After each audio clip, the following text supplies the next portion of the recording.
Alrighty, guys. Good evening. Good. Happy Sun Mon, guys. Hope you guys are having a wonderful evening so far. Good. Your comments are not on my screen. I can literally see it on the add-on on the side of my screen, so it's definitely on my screen.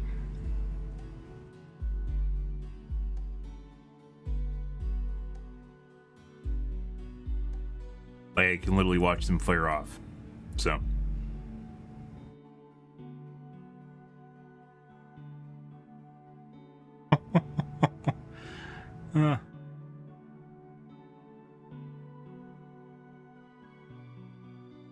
Yep.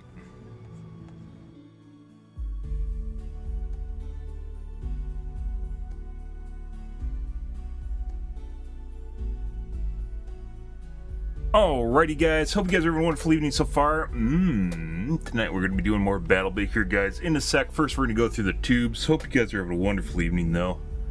Lovely. Oh, yeah. Ready.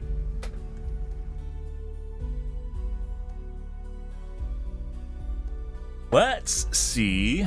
I don't see them on YouTube. It literally fucking says right here in the top left corner. It's right there. They don't stay. It's a temporary thing. You don't stay on the screen. Good. Ready. Let's take a look at the tubes here, guys. See what's going on here. Quickly look at the tubes. Probably watch Project Farm since it is Sunmun. And then we're going to get into the Gamaz right away. Do you want to play some VAL games? Do the VAL. The VAL. Yeah. See what's going on here. Oh my god. Best tire pumps. Wow.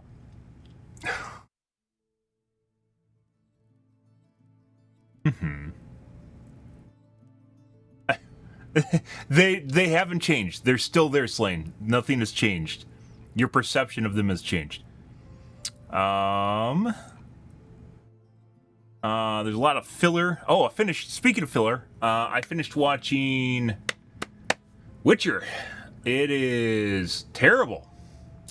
The current season of Witcher is bad. Season 2, people are like, oh, it's more accurate to the books. Fuck the books. It's just bad. Like, Season 2 was alright. Season 1 was great. Season 2 was alright. Season 3 is fucking horrible.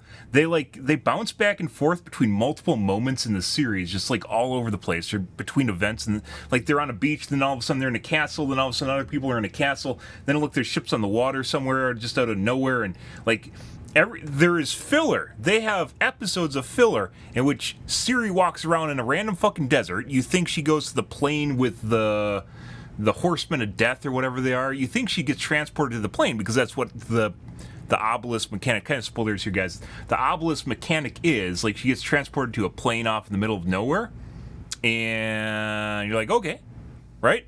And then it happens again, but she doesn't go to the plane of nowhere. Instead, she goes to a desert. She goes to a random fucking desert in the middle of nowhere. Where? You don't know. How?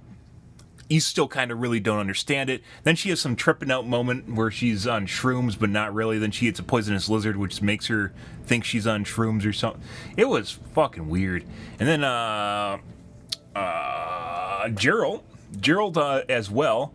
He just got beat up and then had an entire episode where he laid her out. Yeah, out of the series where it's supposed to be action packed right up until the end of the season. You know, like the next 3 episodes are gonna be big. And to be fair, they did have this giant fucking mage battle. Not really a mage battle because everyone just kind of died. It was a lot of sword swinging, just out of nowhere in the middle of their. Middle of a castle. Yeah, just their I forgot the name of the mage tower, the mage place. Yeah, they just had a battle there, and it's just randomly out of nowhere. A lot of the stuff in the series just seems just so out of place. It like goes from just random chalant nothingness to, hey, look, there's a giant battle that we didn't really lead up to in any way, shape, or form. It just kind of poofed out of nowhere. And like the weird thing was in episode 6 prior, I think it was episode 5, they're doing a time loop. And then they just stopped. There was a time loop in episode 5 where they were doing like a Groundhog Day, you know, where it repeats the day. And they did it like 3 times, and then it was done. That was it. It was like, hey, look, we're figuring out Groundhog's Day, right? Like, it went through and it repeated the events. It was like 2 or 3 times, and I was like, oh, this is another Groundhog Day shtick, right? And then they just didn't. They just forgot about it. I don't even understand what happened there. It was like maybe they're trying to do some weird out of sync. Hey, look, guys, these are different events that are happening and coincide, but they weren't really, because the characters, you're just seeing more of what the character's doing. They very much made it seem like it was a Groundhog's Day thing, and then it just ended. There's no real explanation for it. It's the first time they've ever done it in the series, as far as I know. I mean, no, I take that back. In season 2, I think it was with Siri, the chain of events were out of place, but that was over the course of the entire season. It's either season 1 or season 2. The events were out of place over the course of the entire season. And then they just did it in one episode out of nowhere. Like, I love The Witcher, guys. The weird thing was, The Witcher, I had no expectations going in. I was like, this is going to be shit, right? Just like most video game / book adaptations. Turned out to be really good in season 1. Season 2 was kind of alright. And then season 3 just, I don't know what the fuck they're doing. I don't think they knew what they're doing. They're just like, hey, let's add a random bit to this TV series, guys, just out of nowhere. Let's just add a random bit. Here, have some random things, and have some random events. Oh, here's a monster. You know, Witcher's about hunting monsters. Here, have a random monster just out of nowhere. And like, it's fucking weird. And Siri occasionally like shows off her Witcher knowledge, but then doesn't, and then eats poisonous lizards and shit. And I mean, it would make sense if she was in the brand new world. What is it called? The Netherworld. We'll just call it the Netherworld. The other world. If she was in the other world, where she was on a foreign area and she didn't know exactly what's going on there. But she wasn't. She just was in a desert, I guess, eating bugs, I suppose. And then all of a sudden, apparently fire is healing magic, which didn't fucking make sense.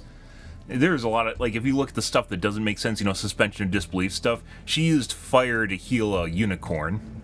Why? I don't know. I thought she was going to cauterize a wound, right? That's your expectations if someone's using fire, is to cauterize a wound. She doesn't. She heals the fucking horse somehow with fire. Still not exactly sure how that happened, but, just like in Rings of Power, where they pulled a sword out of a boulder and all of a sudden it set off a volcano after draining a dam.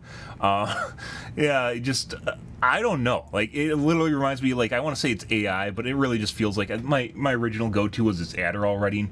People get juiced up on Adderall, and then you ever see meth spiders, guys? Where spiders make webs and they put them up on all sorts of drugs. It's like an experiment from the 70s. They juice them up on all sorts of drugs, and then they form a web, and the drugs are very much reflected, like the effects, the psychological effects are very much visualized in the web itself because of what the drug does to the spider. It very much feels like that with Adderall writing, where you have like this, you normally have a web of good storytelling where they connect different events to each other. They have an overarching plot and story, and the characters do stuff that makes sense inside their character and between different characters and between different events that are happening, and they do different things that actually make sense.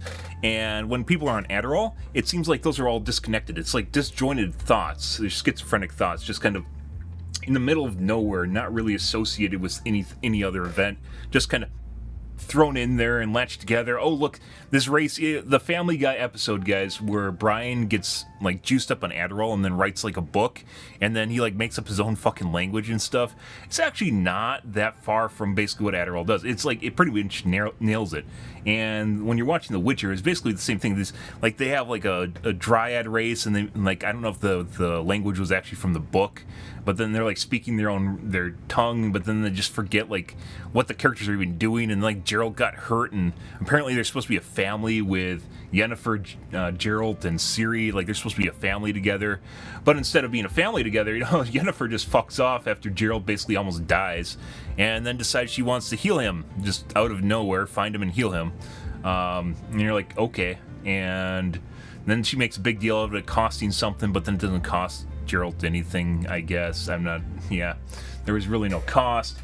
I lots of spoilers here, guys, and then like I was trying to figure. I had to look it up.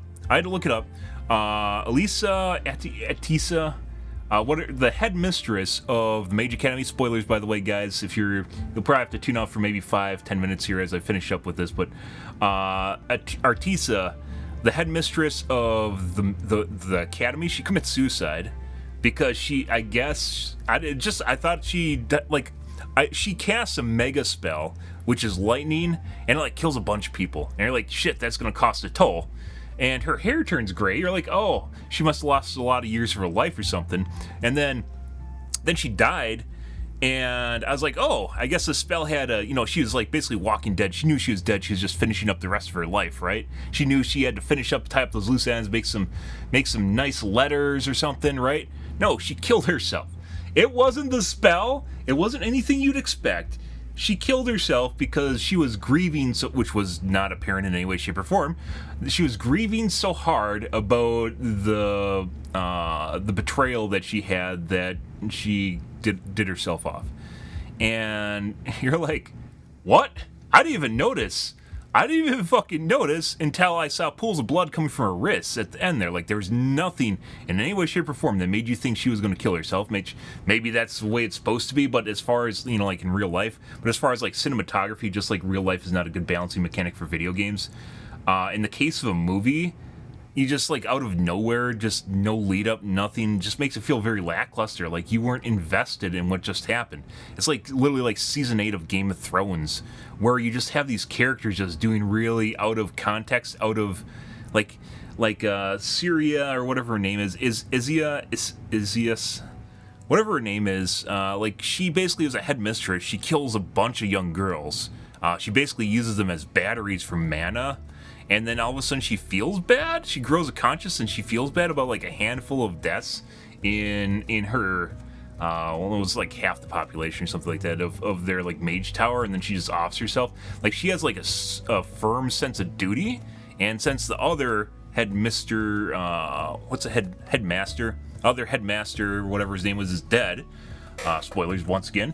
Other headmaster is dead.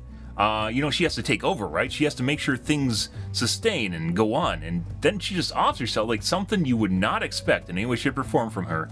And then they're just go and do it. And they're like, oh, okay, I guess that happened. Another main character just died. It's like season 8 of Game of Thrones. Oh, we'll just kill this other character. Yeah, out of nowhere. We can, right? We're writers. We can do anything. I was like, wow. And then as I mentioned before, like the characters just teleport all over the place. Sometimes it's magic, sometimes it's just the writers, and other times it's not. It's like a time warp or something. It was really confusing. The end of like Witcher was just all over the place, and even prior to the last 3 episodes of Witcher, they're just going back and forth between like these different characters. And then all of a sudden, like you have mortal enemies that are just talking to each other and associating with each other, and they don't seem to care. And you're like, hey, look, they're living together now. Oh, wait, they're sleeping together now. Oh, wait, hey, look, these guys are just associating with each other. That's the guy that they want to know the information from, Gashkan, or however you pronounce his name. Gashtan. They want the information from him. Oh, let's just have casual conversations with him, and he'll be an intermediary. We aren't going to follow them at all, even though we're an evil empire. We aren't going to follow him at all. We'll just take his word for it. And you're just like, and then the head spy master apparently was not the head spy master. The head spy master was the chick, the black chick, because obviously the white guy is just an idiot. Yeah, the head spy master just turns out to be a blithering idiot at the end. Good for him. It just completely made sense despite the dynamic that had going on for the rest of the series. I don't know, guys. Season 3 of Game of Thrones, or not Game of Thrones, Season 3 of Witcher is horrible. I don't generally like say, it's super bad. It was pretty bad. The ending, the last 3 episodes just made it even worse. Just random, mage battle, and then all of a sudden they have like an episode of Geralt just laying around, doing nothing, and bemoaning himself. He was racked with guilt about not being able to protect Ciri, and apparently not trying to get better to look for her either. Because that makes complete sense. I don't know. I guess Gerald had to be vulnerable. And then at the end there, like they made it seem like there's gonna be like a handing off between like the Witcher, between the Henry Cavill and Chris Hemsworth, which is supposed to be the Witcher in season 4. Apparently, they're talking about canceling season 4 Witcher. There's supposed to be like a handoff between the two where it makes sense where Chris Hemsworth is taking over. There was nothing in there. There was nothing at all. And there's, like, as far as battles go, Geralt didn't really even do anything. And then at the end, he fought some guards for some strange reason, which didn't even make sense. It was like wanton slaughter. Like, the guards were, you know, they're corrupt and they're taking stuff from people, but like they weren't killing them or raping them or pillaging or, you know, doing any really bad stuff. And he just kills them all because I guess he can now because he is done with abiding to his code of honor. And I'm just like, what's even going on? What is this? Yeah, so it's another one of those series. There's a lot of really good series that kind of came up, and then they went. Expanse was another one and was really good, season 1 through 3. Then Amazon got their grubby little hands on it. Season 4 was all right. Season 5 was bad, and season 6 was even worse. Oh, it became really, really bad. There's a lot of Rings of Power everyone's watched. Wheel of Time is fucking terrible. It compressed three 700-page books into 8 episodes, and it had filler in it. Yeah, I don't know. Witcher started out really good, then it turned to crap. As far as good series though, Picard turned out really good. It started out really bad, and season 3 was pretty good. It was a handoff to the old crowd nostalgia. Yeah. Just I don't know. I guess there's. I'm watching Foundation. Foundation is pleasantly surprising. If you guys have not seen the Foundation so far, there is some character swapping, race swapping as they call it, because apparently it's only whitewashing if it's replacing other races with white characters, but you do the opposite, then it doesn't matter, so, you know, whatever. But otherwise, Asimov's work is very good, and it comes through the series. It is delightful. It is very good. The ambience, the production value is top-notch, and as such, I'll take it. I'll take it because, yeah, what the fuck did Netflix do to Witcher? It's their best series, and they ruined it. They ruined it. They had books to go off of, and they ruined it. They ruined it, guys. Have you forgot about The Last of Us? No. It was alright. I watched it. I think it really appealed to people that played the game. I didn't play the game, and maybe you had to play the game to really appreciate it. For me personally, it didn't really hit a note with me as it does with some people. I think it was more of a tribute to people that played the game, and I watched it, and it was all right in my opinion. But I've seen better series. So there's also a new Invincible coming out soon. It's pretty good. I think the only disservice they've done to Invincible is so far.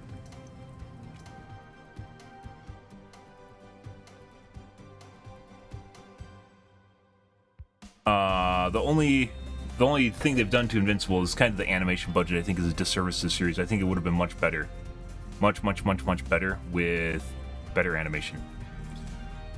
Kind of sad, but that's the way it goes. All right, let's watch a quick tube video here, guys. We have to watch Project Farm. It is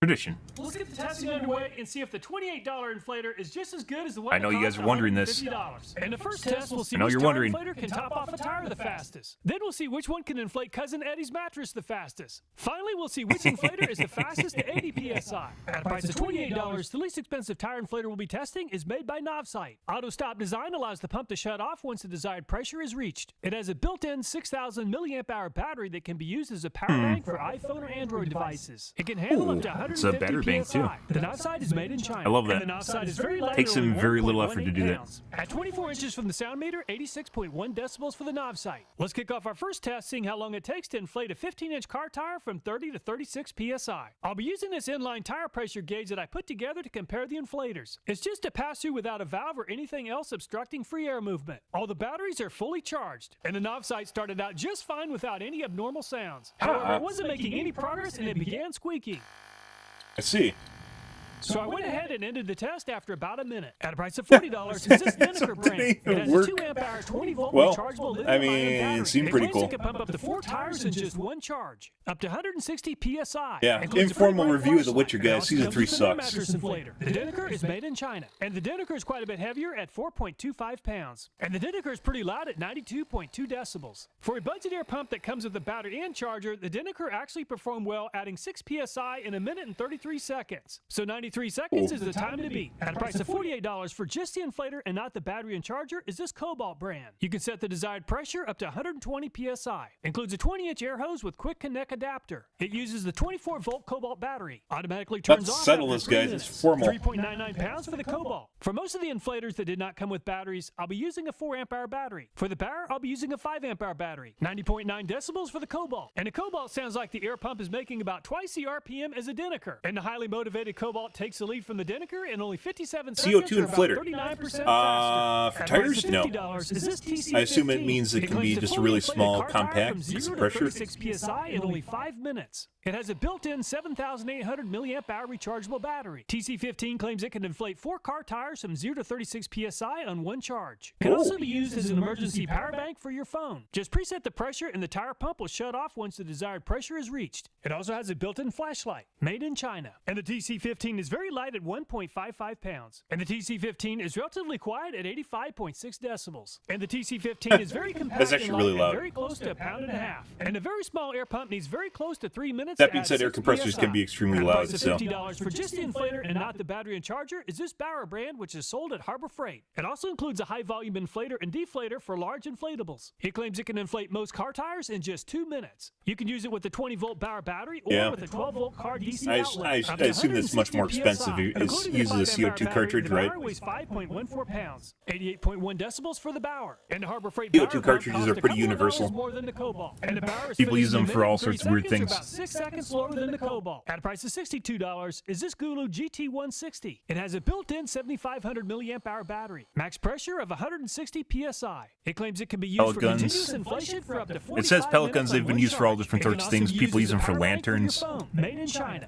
priming or pumping lanterns. And the Gulu is at 90.8 decibels. Unlike the Bower and the Cobalt, the Gulu comes with and there's refillable ones too, I believe, where you can actually fill them yourself. But obviously you can't get the same pressure out of them. As fast as the compact TC15. At a price of $62 for just the inflator and not the battery and charger is this Ryobi 1 Plus. It claims it can inflate up to 10 car tires in just one charge. It uses an 18-volt battery, inflates twin air mattresses in only 30 seconds. Autofill shut off. And a Ryobi with the 4 amp hour battery weighs 4.57 pounds. And a Ryobi is the loudest yet at 93.4 decibels. And a Ryobi costs around $12 to $14 more than the Cobalt and the Bower. And a Ryobi is a little bit slower than both of those brands at 1 minute and 7 seconds, which is good enough to move into 3rd place. At a price of $70 for just the inflator and not the battery and charger is this Works brand. Inflates a tire from 0 to 36 psi in only 4 minutes. Automatically shuts off when the set pressure is reached. The LED delivers between 150 and 200 lumens. With the battery, the Works weighs 3.51 pounds. And the Works is at 89.2 decibels. The Works brand typically costs about the same or less than the Bower and the Ryobi, but it seems pretty expensive at $70. However, the Works just took the lead from the Cobalt, adding 6 psi in only 52 seconds. At a price of $80 is this DriveMo brand. It even includes a carrying case, up to 150 psi. It's a 12-volt DC two-way power supply air pump. Includes a built-in 12,000 milliamp hour battery. It even includes a 7.4-inch touchscreen. And the DriveMo is pretty light at only 2.3 it makes noise. And the Oh my makes god. the least amount of noise yet at 82.4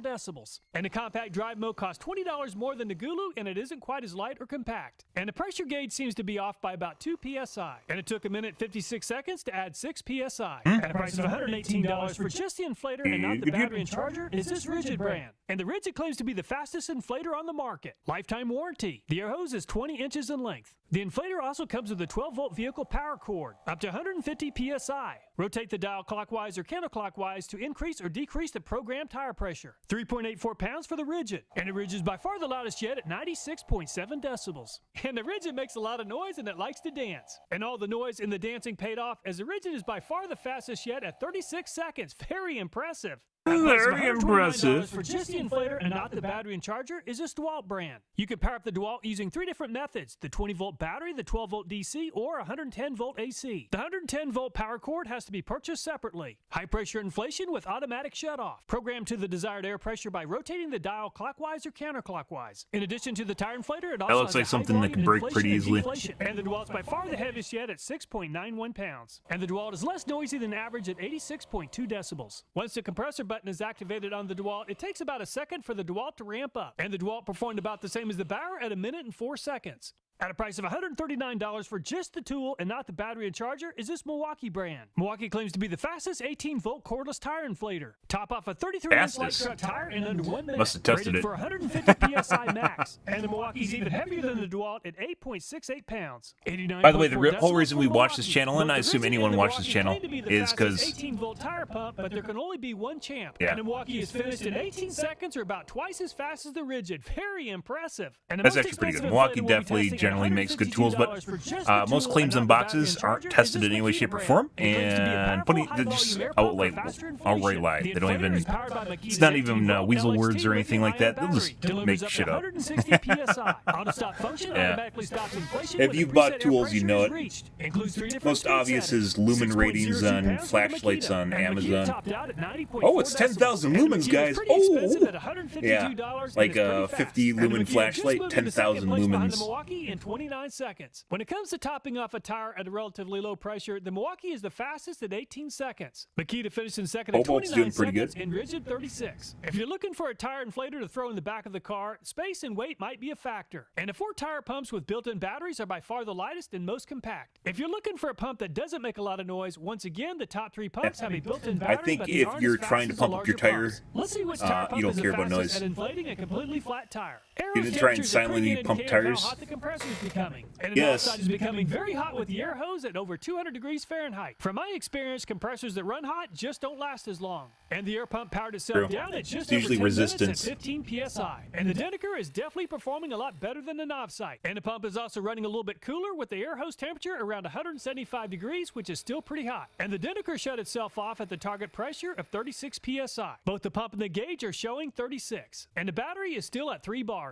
And the Cobalt was faster than the Deneker in the first test, and it's once again faster on this test at 7 minutes and 10 seconds. The air pump is also running about 15 degrees cooler at 160. There's a problem if you completely drain tires that they can unseal themselves from the rim, and sometimes it takes a while for it to reseal itself. The very compact TC15 is asking a lot. However, the TC15 refused to give up, and the compressor is a little bit hot at 170 degrees. And the TC15 automatically shut down, and both gauges are at 36 psi. And the Cobalt was a little bit faster than the Bauer in the first test, and the Bauer needed about 30 seconds longer than the Cobalt this time to reach 36 psi. And the compressor's air hose temperature is around 158 degrees, which is about the same as the Flares are Cobalt. wonderful. Inflating a That's full-size Flare tire guys. with a very compact Infrared Gulu camera. is asking a lot. And the Gulu is running a little bit warmer than most of the other brands at 195 degrees Fahrenheit. And the Gulu is finished in 8 minutes and 50 seconds. Not too bad Lovely. for a compact pump. 3 out of 4 bars on the battery, and both gauges are at 36 psi. And the Roby came close to matching the speed of the Cobalt and the Bauer on the first test, and it performed very well in this test. However, it is running about 20 degrees hotter than the Bauer and the Cobalt at around 190 degrees. And the Roby is programmed to shut off at 36 psi, but it shut off at 37 in 7 minutes and 21 seconds. And the Works finished in 4th place on the last test, and is making very quick progress on this test. However, the pump is running a little bit hotter than some of the other brands, with the pump air hose at around 185 degrees. 5 minutes and 52 seconds is good enough to move into 1st place, and that's about a minute and a half faster than the Cobalt. I'm sure you And the guys dry mode claims probably to have be seen the able to viral inflate a videos where full-size people use car like tire. lighter fluid And or the dry mode is running very hot and around 215 brake cleaner, anything that can be and the dry mode combustible and is finished at explosive just over 10 minutes. to seal it. The inflator indicates 36, but the pressure gauge is at 35 psi. And it's off to the races for the Rigid, and is making a run for it to go underneath the car. And the Rigid claims to be the fastest 18-volt inflator, and it's the fastest so far. And the air hose is running a little hot at around 190 degrees. And the Rigid powered down at just under 4 minutes, which is by far the fastest yet. The analog gauge is showing 37, and the Rigid is showing 36 psi. And the DeWalt definitely has its work cut out, pretty as close. the Rigid is very fast. And the DeWalt's compressor is the coolest yet, with the air hose But, at only 108 degrees Fahrenheit. And the DeWalt is you know, he finished can in take just this into over account. 6.5 He's relatively minutes. And experienced, both so gauges if agree you hear that it the pressure hissing, it's is probably just a not. little below 36 It's probably PSI. not filling and it. the Milwaukee was the fastest on the first test, and is very fast once again. Just like the DeWalt compressor, the air hose is staying very cool with the air hose at 117 degrees Fahrenheit. And the Really? rigid finished the job in just under 4 minutes, but the Milwaukee is a lot faster at 2 minutes and 31 seconds. Very impressive. And both gauges agree that the Milwaukee is over by about 1 psi. And the extra gauge and hose is likely throwing off the accuracy of the faster inflators. And the Makita is designed to shut off once it reaches the program pressure at 36 psi. And the analog gauge is showing about 36 psi at around the 3 minute and 20 second mark, but the Makita isn't shutting off. Just like the DeWalt and the Milwaukee, the Makita is running nice and cool at 121 degrees. And the Makita finally powered itself down in 4 minutes and 4 seconds. Both gauges agree that the Makita overshot the target by about 4 psi. And the Milwaukee pumped up a completely flat 15-inch tire to 36 psi in only 2.5 minutes. The Makita and the Rigid are also very fast at around 3.5 minutes. Before we risk destroying the pumps in a really challenging test, let's see which of the pumps can inflate Cousin Eddie's air mattress the fastest. And the Dinniker inflated the mattress in 1 minute and 7 seconds. And the Dinniker removed all the...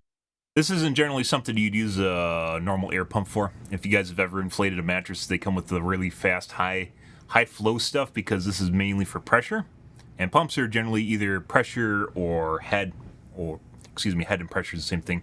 Head or flow, so GPM, whatever unit it's measuring, and it goes between there because you can design the impellers to do different things, and it'll be somewhere along the line there. And if you use them for different things, it'll just take a lot longer. Normally you have a pump that works with this that basically doesn't do like any pressure for the most part, but it pumps the mattress up really fast. 59 seconds. And the Bauer is 8 seconds faster than the Dinniker at 59 seconds. And it took the Bauer 63 seconds to remove all the air. And the Robe is even faster than the Bauer at 57 seconds to inflate the mattress. And it took 1 minute and 6 seconds to remove the air with the Robe. And the DeWalt is a little slower than the Bauer and the Robe at 65 seconds. 1 minute and 9 seconds is slower than the other 3 brands. Pumps like the Milwaukee, you can get it fixed. There's kits for fixing tires that are blown, or if it has a hole in it, or you can just take it to a tire place and they'll fix it for you. Usually, assuming that it's not wear damage. From 70 to 80 psi in 6 minutes and 13 seconds. And the Cobalt is once again faster than the Dinniker, inflating the tire in 4 minutes and 47 seconds. And I'm pretty surprised that the very there could be a lot of reasons that the tire is leaking, not just a pop. There are mobile kits too where you can do a tire repair on the road. 5 seconds to move into second place. And the very compact Gulu not only survived the test, it actually performed fairly well at 7 minutes to make it to 80 psi. And the Robe isn't quite as fast as the Cobalt and the Bauer at 5 minutes and 21 seconds. And it works has outperformed the Cobalt and the Bauer in previous tests, and it outperformed them again this time at 3.5 minutes. And the Rigid is very fast at lower pressure, and it's also fast on this test at only 2 minutes and 12 seconds. Very impressive. Very impressive. The Cobalt at lower pressure, but the DeWalt easily outperformed the Cobalt this time at 3 minutes and 45 seconds. And the Milwaukee is by far the fastest. One pass holes is liability bullshit. And it's still the fastest. I've definitely had chops past holes for me, so. In 1 minute and 40 seconds. And the Makita's I don't know exactly what the liability is on it, but they do it. If you're looking for a tire inflator that's designed to handle high pressure, the Milwaukee is by far the fastest, going from 70 to 80 psi. However, the Rigid and the Makita also perform very well at just over 2 minutes. Most of the tire inflators can handle inflating a completely flat car tire. Of the fastest 3 brands, let's see how they perform inflating a completely flat tire to 80 psi. And the inflator hose on the Rigid is very hot at around 210 degrees. However, the Rigid did survive the test and made it to 80 psi in 17 minutes. He's trying to kill him. And the Milwaukee has outpaced the Rigid throughout the showdown. This is the fun stuff. It's also running cooler than the Rigid at 150 degrees, or about 60 degrees cooler than the Rigid. And once again, the Milwaukee is faster at just over 12 minutes, or 5 minutes faster than the Rigid. And the Makita is a very fast inflator, but it always seems to be about a half a step behind the Rigid. However, the Makita is running about 50 degrees cooler than the Rigid at 160 degrees. And the Makita is very close to the same as the Rigid at just over 17 minutes. The Milwaukee is definitely the fastest tire pump. I've never heard of that. Expensive at around $150. I mean, along the same lines, it would be like if you crash a vehicle after they put new tires on it, or they rotate your tires or something, you could sue them too. If you need a very compact pump, I really like the Gulu. All the videos in this channel, including this one, are viewer suggested. So if you have 150 degrees cooler than minute. If you didn't go through a flowchart, guys. Oh no. I like the Cobalt as well as the Bauer. Both of those are very good pumps for around he's slacking. $50. Finally, if you need Normally a has a very spreadsheet. compact pump, I really like the Gulu. All the videos in this channel, including this one, are viewer suggested. So if you have a video idea, I hope you'll take time to leave a comment. Thanks so much for watching. Please take care, and I look forward to next time. Let's see. The Milwaukee is by the Gulu that actually finished. $60. It's really compact. It's true. If you're just looking, like in this case, you don't really. This is somewhere in between like an actual air compressor and something for emergencies, right? So you'd probably want something down here that's really cheap, even if it doesn't perform well. And if you're actually going to bother with something that pumps, you're probably going to want an actual air compressor, a legitimate air compressor. Good? Pumps for around $50. Finally, if you need a very compact pump, I really like the Gulu. I agree. Okay, let's move along, guys. We did our tube video. Let's get into the Reddits here, and then we're going to play some Battlebits. The Battlebits. Oh, I got some lovely mail.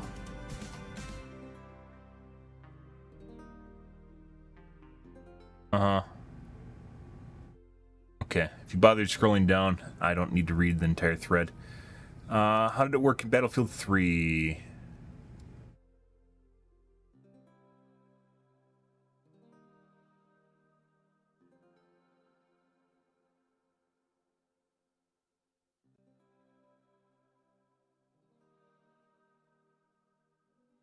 Everyone hated it? That's because it actually did its job.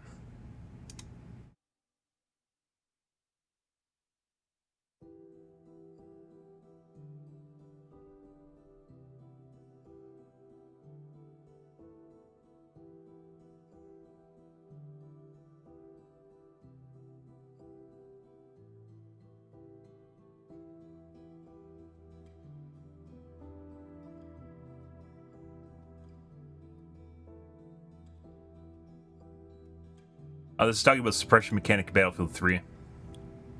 People hated it? That's because it actually did something.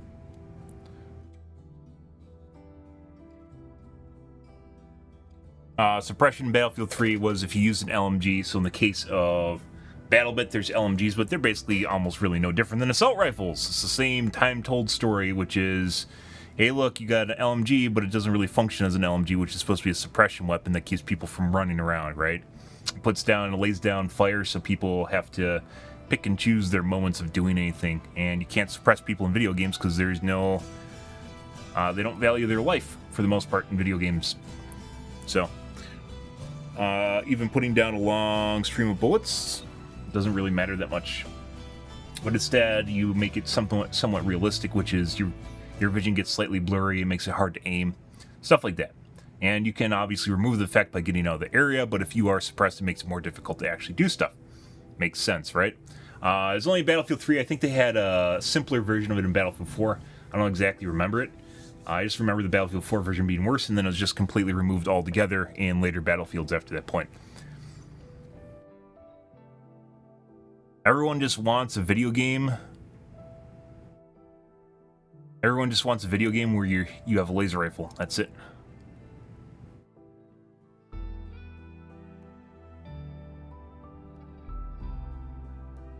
You guys are wrong about the best hit scan. It's not Ash or McCass. It's literally Baptiste. You don't understand. He's the best DPS in the game, and he can even heal people too.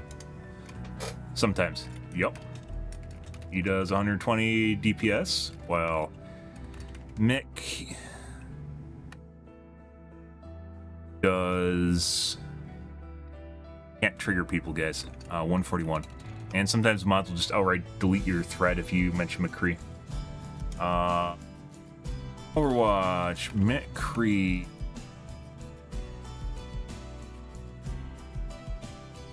Didn't change the name? Oh, it actually references a different a different page. Oh, that's funny. You gotta call him the right name in order to get the right page, guys. 140. Bap does 120 and McCree does 140.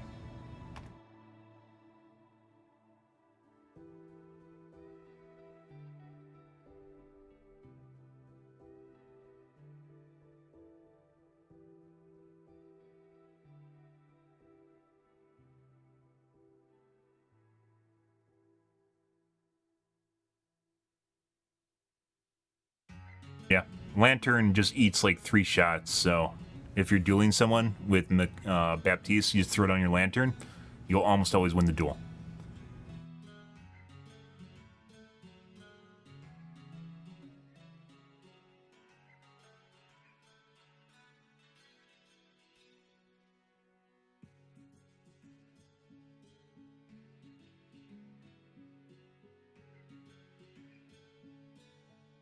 Lantern? Lantern. Hmm.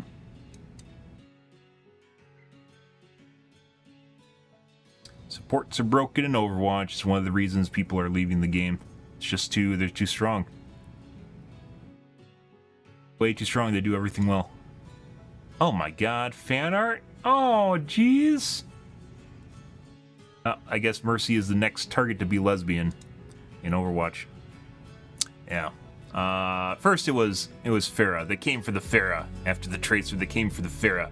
And now it's Mercy. I'm pretty sure Mercy isn't yet. I guess whatever sells them skins, right?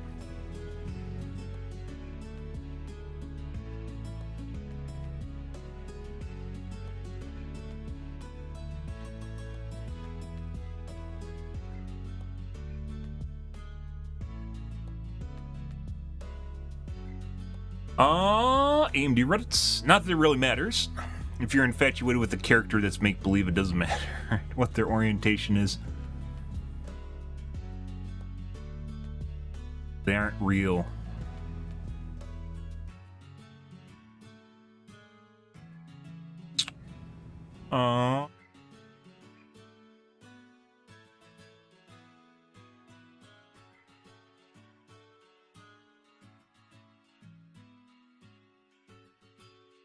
You're price dropping GPUs still. That's the basically the talk right now. Than that, not seeing much. It is the weekends, guys. DVD Reddits.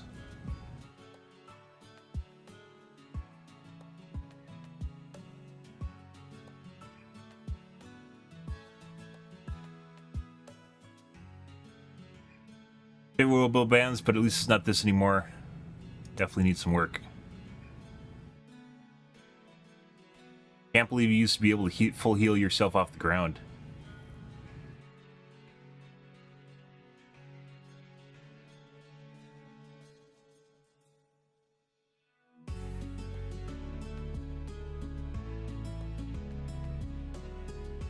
Remember,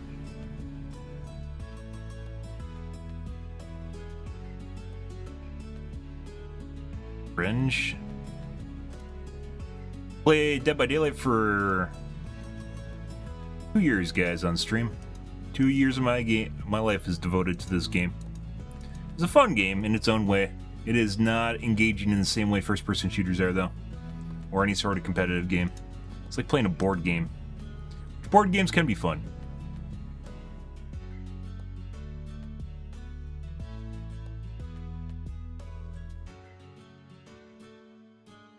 I actually prefer it back then, even with the broken shit, because you could hook camp and tunnel better, and they took that away.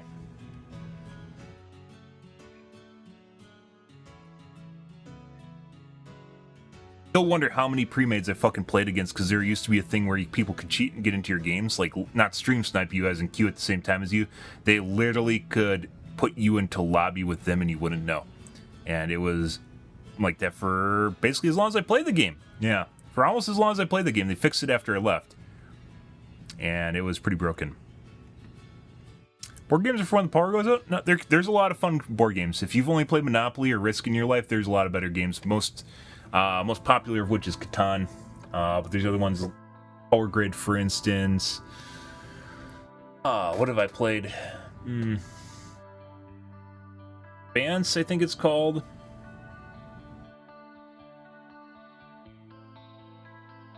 Nine Ways to Ride, or Ticket to Ride. There it is, Ticket to Ride. And there's a few other ones. It's been a while. Older people, so people that aren't really into games, get them. And it's multiplayer, so, for the most part. Pandemic is another one a lot of people have played. Pandemic I'm not really a fan of, though, because it always just... basically one person can play Pandemic. And it usually leads to that, where people are just trying to control what you do. And at that point, you're not playing the game anymore, so...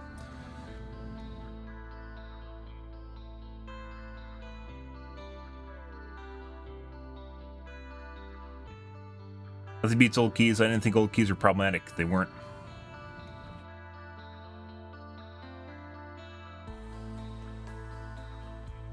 They changed it and made people think that they're getting a big benefit out of it when they weren't.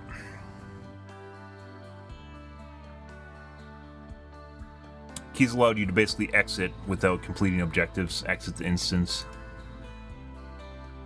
Battlebit Reddits.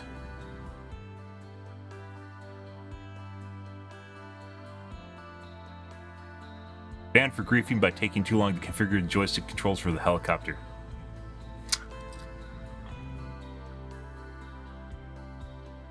Finally, here it is, the Nerf Vector. Okay. Fan art.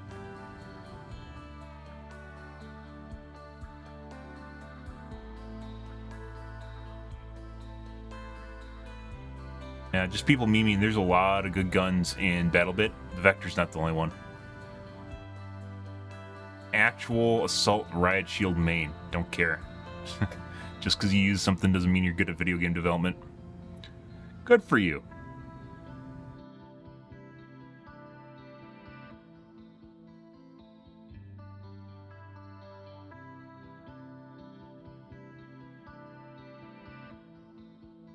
Alrighty.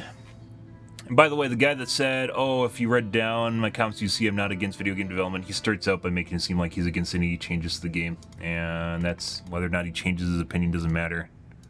He's just doing that to get authority. So he can suck my D.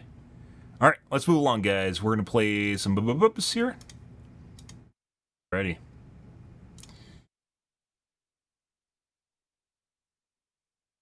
There we go. Let's see.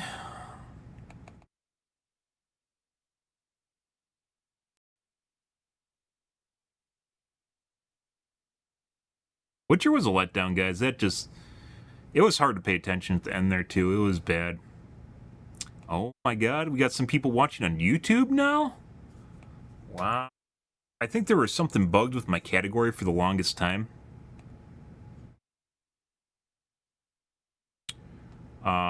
Where I wouldn't show up in the game category, or probably any category at all. That changed recently, though. I don't know if YouTube did something or I did something, but now I actually show up in the game categories, so that's always good. Ready. Actually showing up in game categories when you search for live games actually helps people find your channel. I know, that's crazy, right? It is absolutely crazy, but it's true. It is true. Alrighty. Let's see what kind of games we get tonight, guys. We unlocked the VAL. It is actually a lot of fun. I didn't finish up the Groza. I believe we have like 30 more kills or something to get with the Groza. And it's honestly just not fun to use. Not fun. Assault rifles aren't fun to use because you move so slow. Alrighty.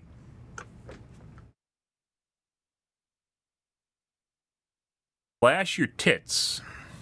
No. You could send me some balloons, though, and I'll pop them. Alrighty. And we already got 70, 80 kills in the VAL. What do we have for run speed? 1.05. What does the extended mag do? The extended mag absolutely axes run speed. Not good. Maybe we won't get the extended mag for it. It is incredibly stable, though. Right. Singular and only time I'm gonna heal this guy. There we go. That's all my healing. That's all my healing for this evening.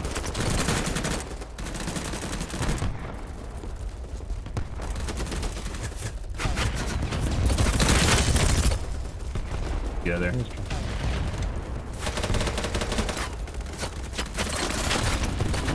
Guy behind me? Might have been the guy in the window. Ready? Yeah, it could be a certain number of hours you stream or something. It might be. Facebook was like that. Facebook, I showed up like 2 weeks ago. Weed out people that are just good spam porn and shit.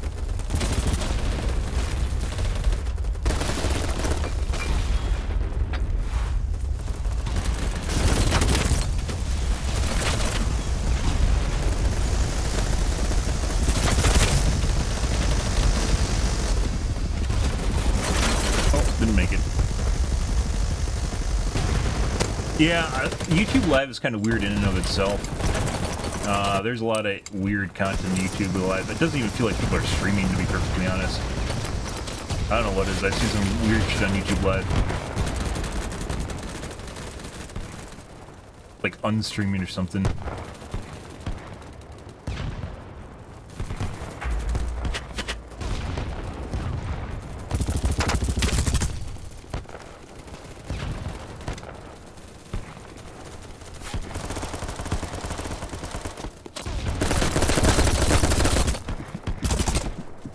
What? Oh my god. He pulled out his RPG. That was late. I definitely would have killed him before he did that, though.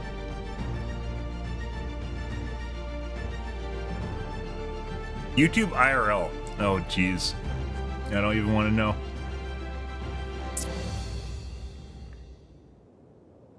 Even want to know.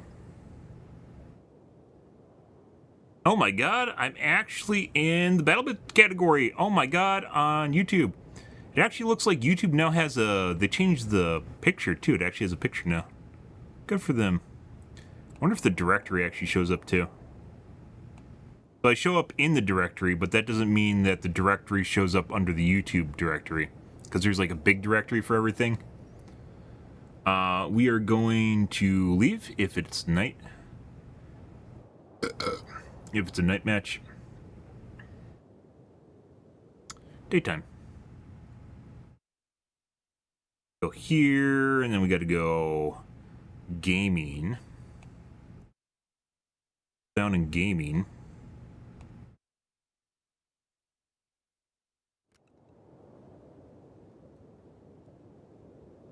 All the way to the bottom. Nope, it doesn't show up under the global directory. Yeah, can't win them all. Yep. Alrighty.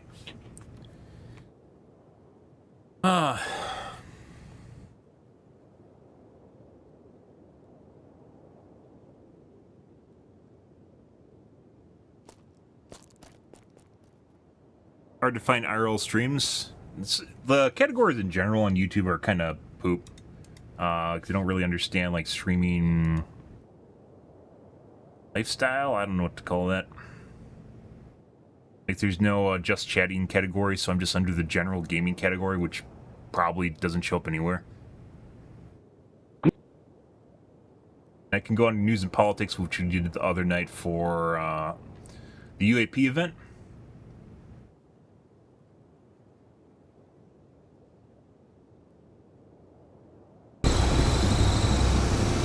Congressional UAP hearing. We're gonna wait.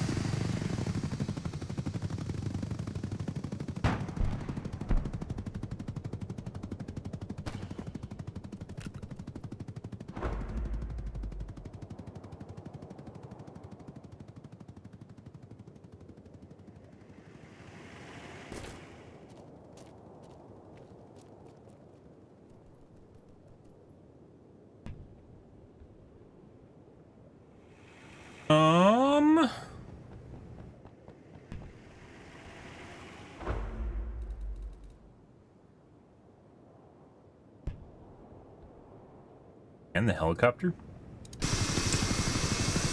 Rope down. Put the rope down. I don't want to land there. He already did. Put it.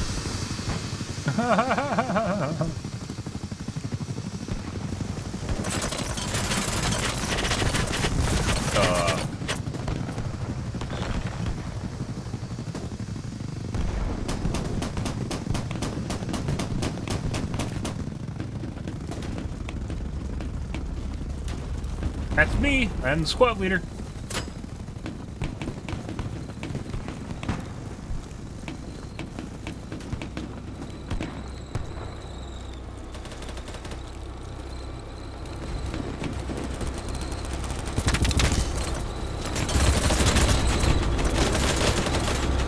I ran out of bullets.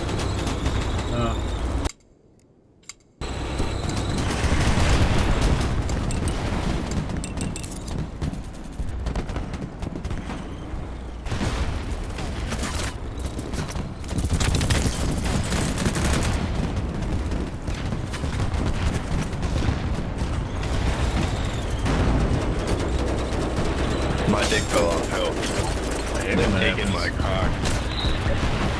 That's the wrong side. I thought I got shot from the Return side. my balls.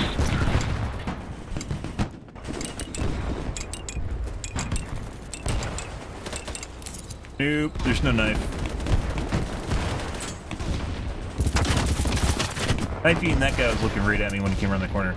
Knifing isn't actually, like in most games, isn't even good. In Battlefield, it allows you to one-shot people silently. A lot of games you can't do that. Yeah.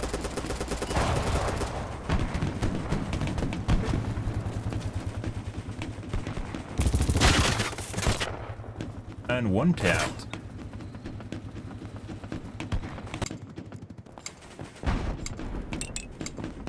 They're ping. This is 90, we're gonna leave.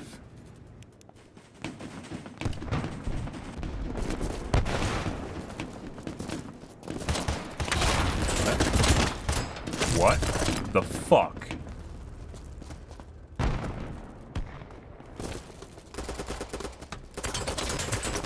How the fuck did he just one-shot me in the air? Is that a sniper?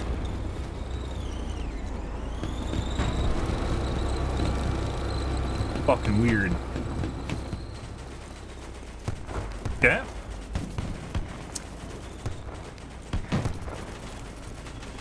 Oh, did you find some better emotes now? You're saved.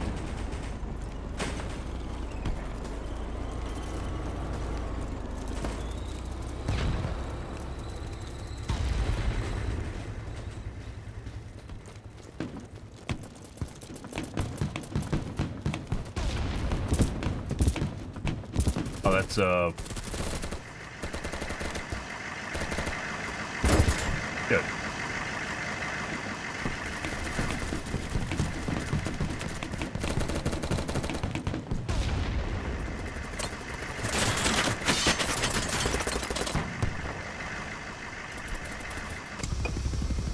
That whole interaction was fucking weird.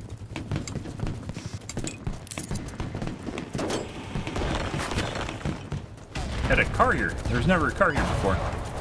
Can you jump it? No. Definitely do not remember a car being here.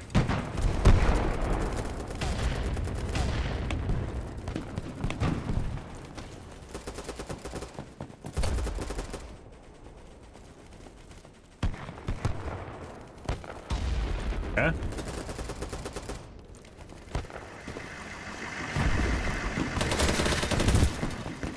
Jesus fuck, dude. Fuck y'all. Lick my teepee, you bitch. There's free rights.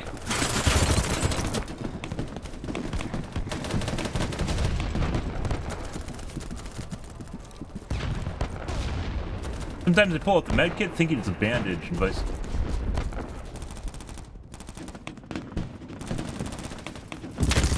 vice versa. God.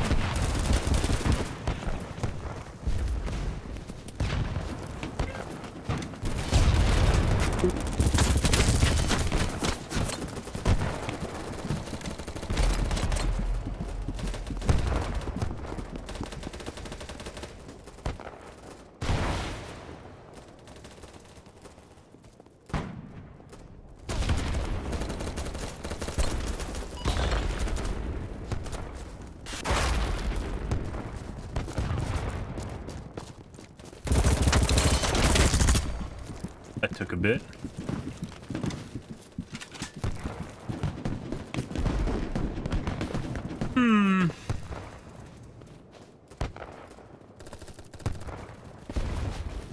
Definitely feels like it took like an extra bullet to kill that guy.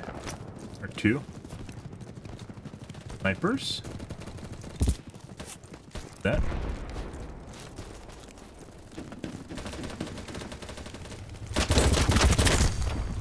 Missar! Ska ni ner er i paus? Bomb said to me last night. And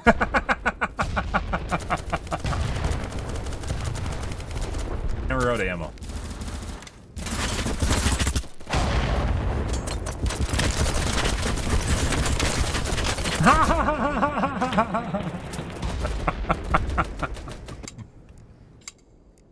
Does the game have female characters? I haven't checked. I think it does. As much as Roblox has female characters, which is basically just changing head and armor. Head and hair, excuse me.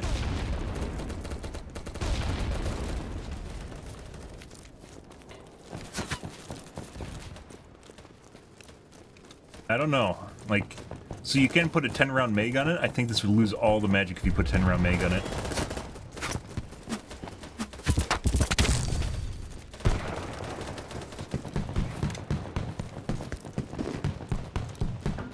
$30-round mag. 10 extra rounds.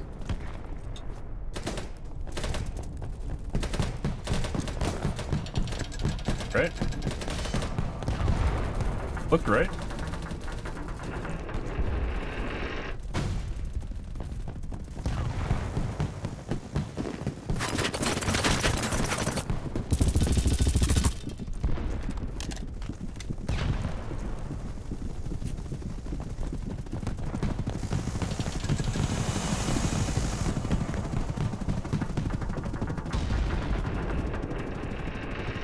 Just non-existing definition. It looks like he was after something there. That's kind of weird. What do you think he was after?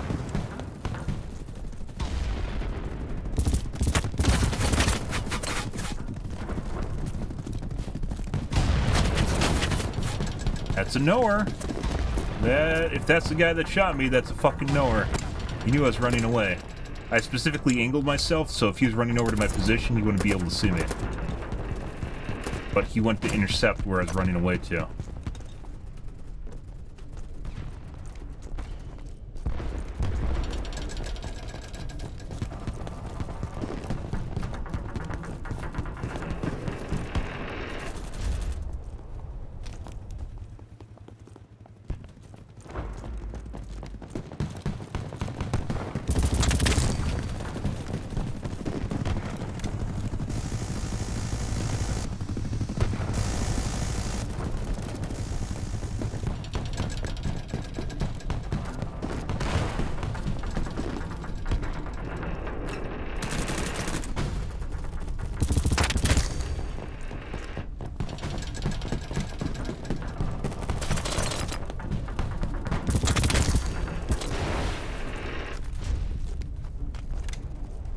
Got bandaging.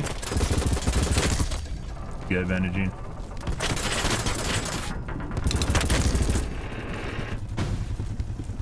Oh yeah, look, there's a random guy here.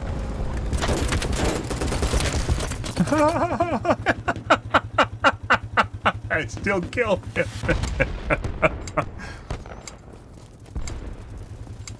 Okay.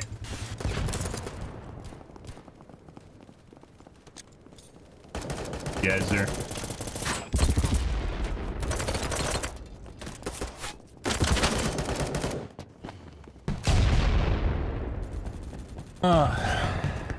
Is this 120? This does not feel 120. It's not. We're already invested here.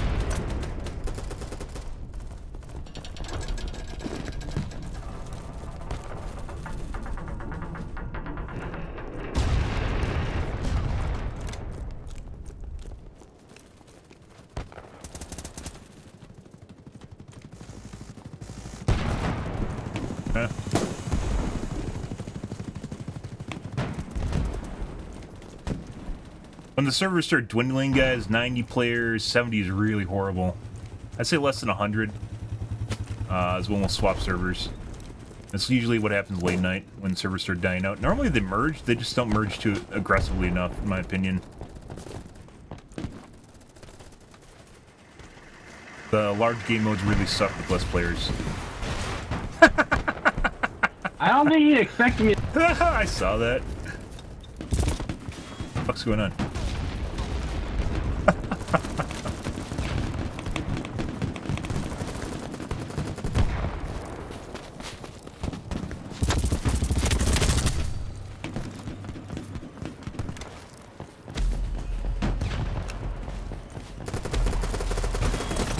Pull it out. Need to unbind my scroll wheel. That's not something that would have happened.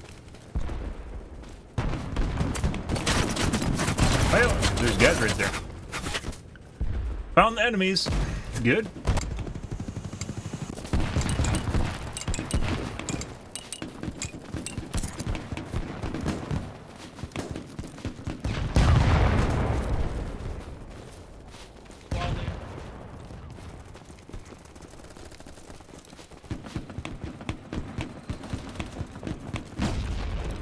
Is there a roof access here?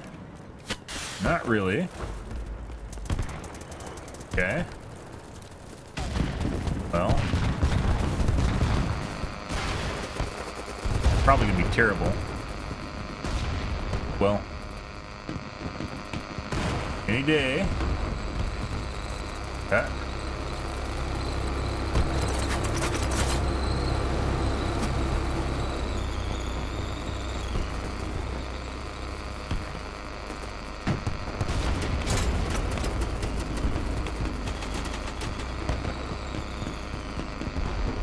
I did my due diligence, guys. I'm a good squad leader. Even though that's literally going to get hit by a projectile on the ceiling and just literally explode everyone in it. That's fine. Like, you can imagine a ceiling shot just ruining everyone's day there.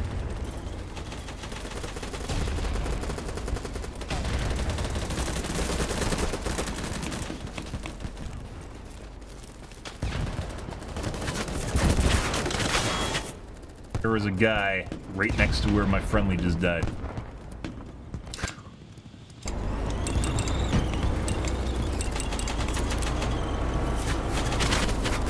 Okay.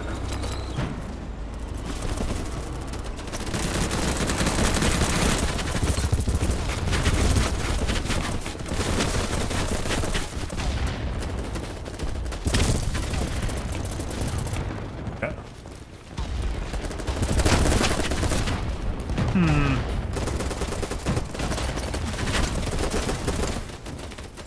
Grab it, guys.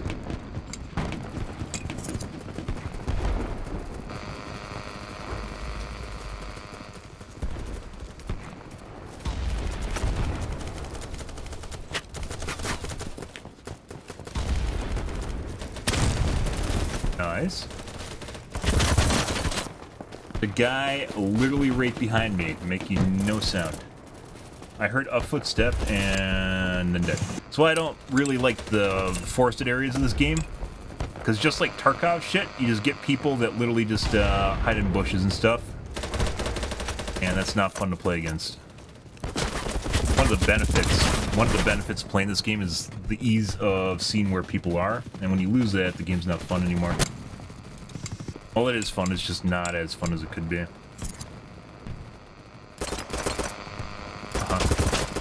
Yep.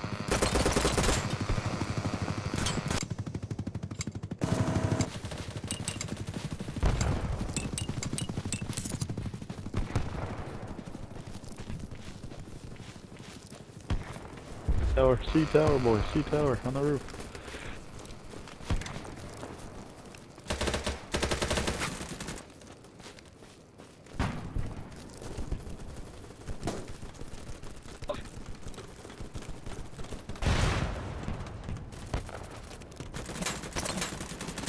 Fuck. Enemy?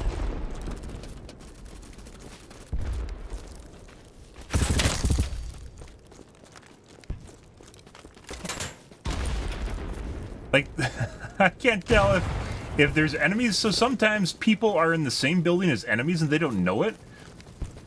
You'll get enemies shooting you from essentially cleared areas.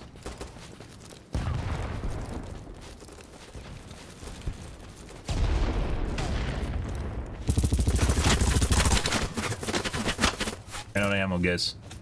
So maybe the VAL could be a little bit more stable. Like if I'm using it at that range.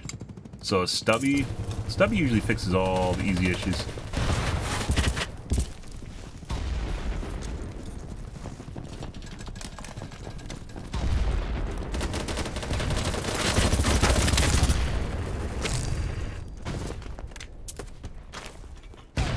There's a guy in the building.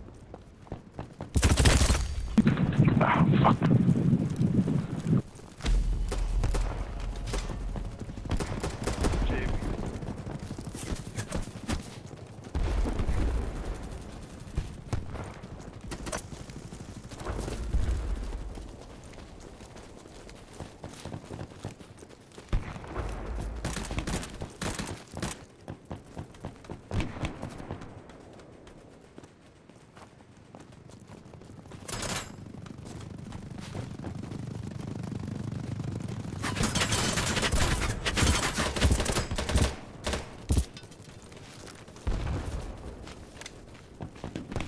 Repack the mace. Dude, that's fast as shit.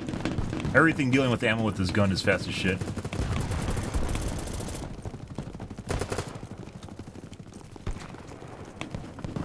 Still at 100? We're full now.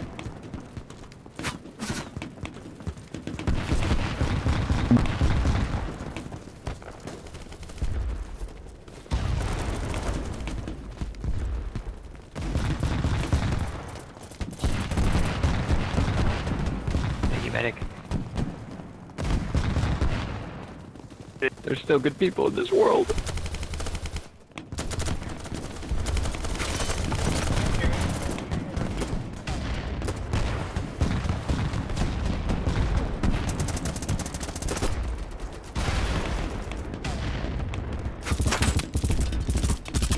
Okay.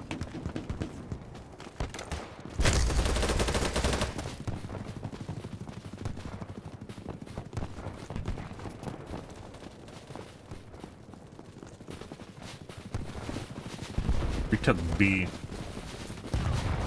Allahu Akbar. You practice that? Allahu Akbar. You totally practiced that in the bathroom, didn't you? Allahu Akbar. You sound like you're from Jersey. Aloha snack. Sound like you're from Jersey.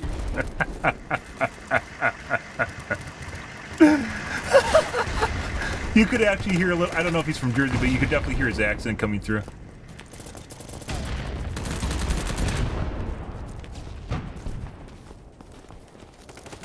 Fucking hilarious. Those aren't stairs. God, aiming without.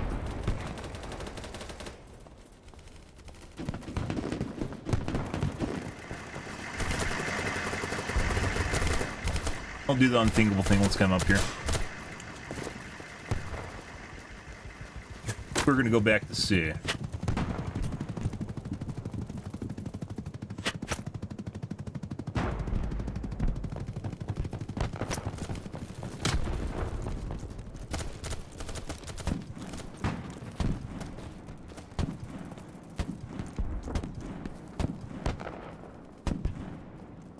And easy resupply. Not that it really matters if we're gonna die instantly. I probably should actually just respawn.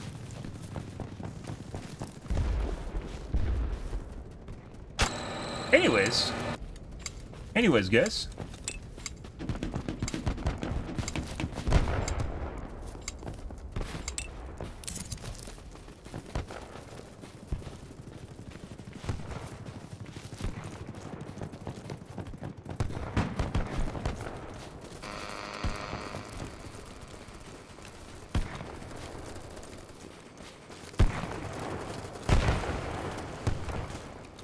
Got here too late.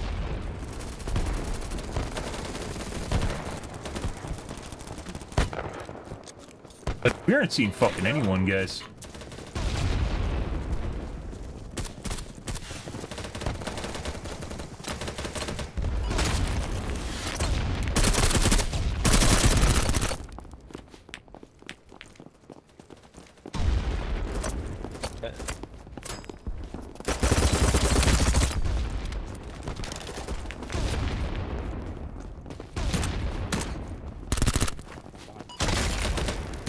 That's a friendly. I don't even know if there's enemies in here anymore. Get in there, boy. Get in there, boy. Good. Game is very good. It's actually kind of weird. A lot of people don't watch it, and they watch other things instead. It's a lot of fun. If you're just expecting your friends to play it or something, there's actually a lot of people playing it too. Great game. I think maybe initial turnoff is the Roblox look, but it's literally like Battlefield combined with Tarkov, combined with COD, maybe. Were they on the roof? No way. Running up there.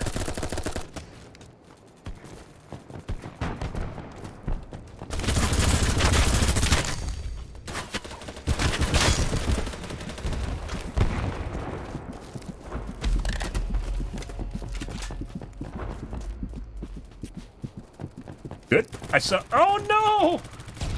Medic, please. I saw that one guy by the dumpster right away. He couldn't get line of sight on me. That's why I laid down. Fucking leaving me.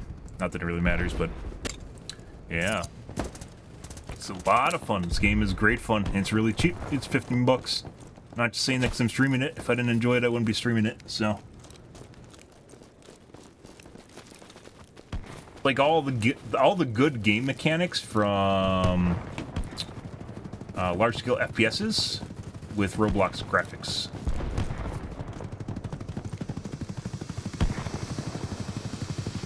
Our spawn point over here. Anslum! I got stuck in the build menu. What did Anslum buy? Nice guy. What did fucking Anslum buy? It cost 200. He bought a fucking supply drop, didn't he?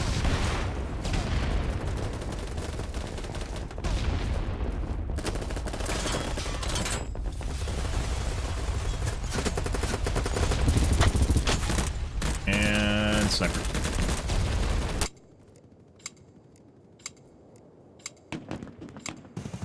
Lost our spawn beacon, and now we don't have a new spawn beacon at sea, so it looks like we have to go all the way back to spawn. Because Anslum bought a supply drop. Oh my god, Anslum. Put the rope down!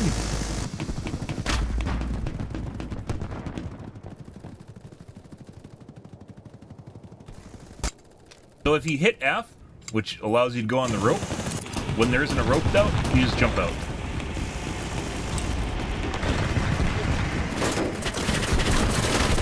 There's a lot of fucking guys there. We would have a spawn beacon at sea right now if it wasn't for Anslum. Fucking Anslum. I don't want to go to A. This is like the unholdable objective there.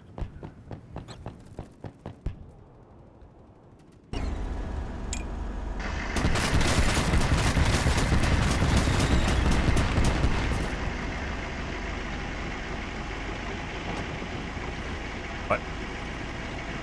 Don't tell me this can't actually go off-road. No way. Oh my god. Well, I guess it is a very weak Jeep. There we go.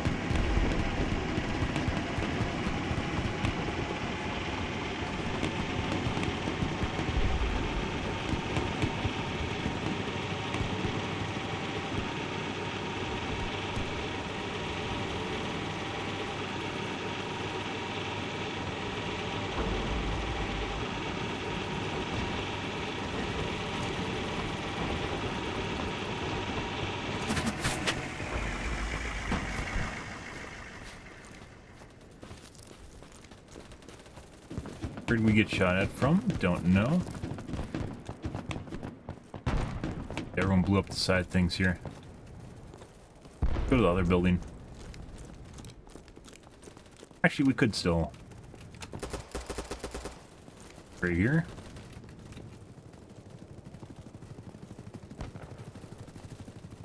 We're at 195.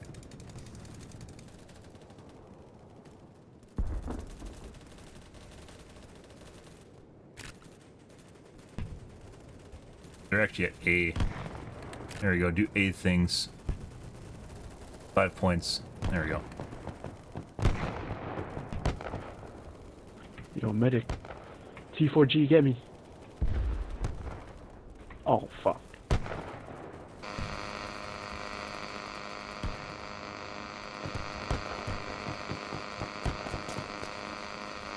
Fucking kidding me.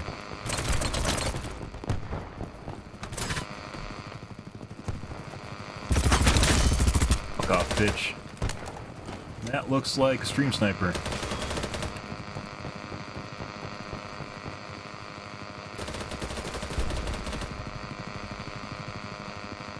He'll be back.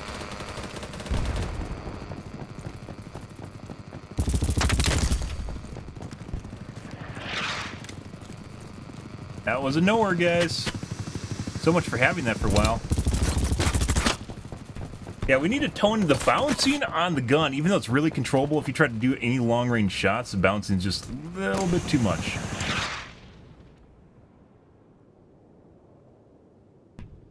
I'll be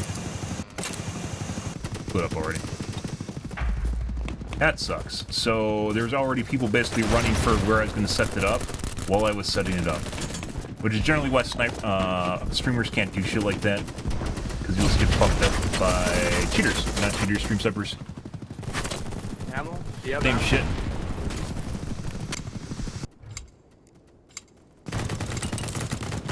Nowheres, always nowheres.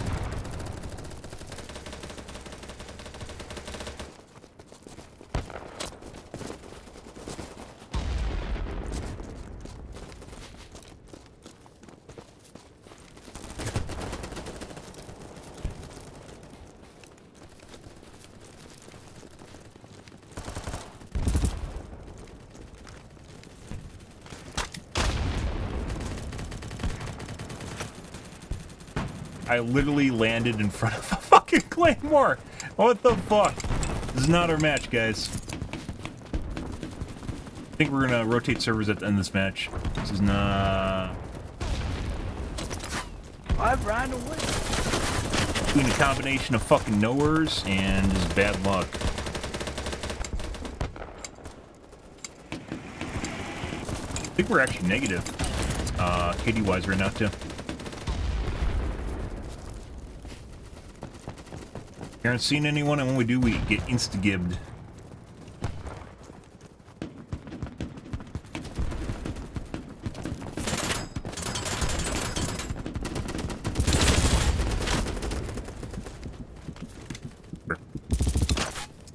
Got him in the face and got an armor hit.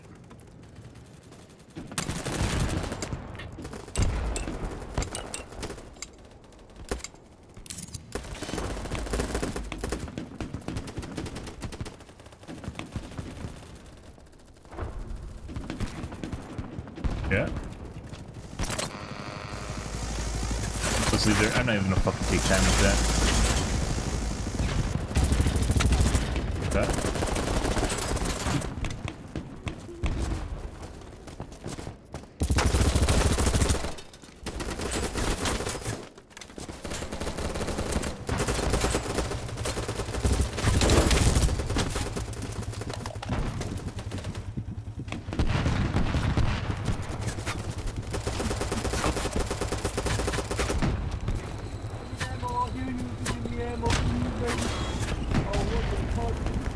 Tank. Oh, what the fuck?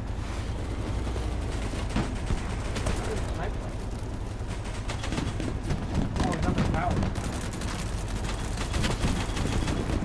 He's up in the middle. Sniper. Sniper team up. We're gonna leave that before we die into get into a death orgy. Good.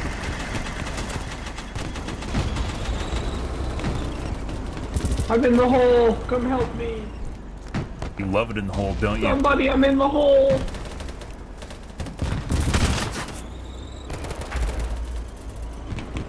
Good.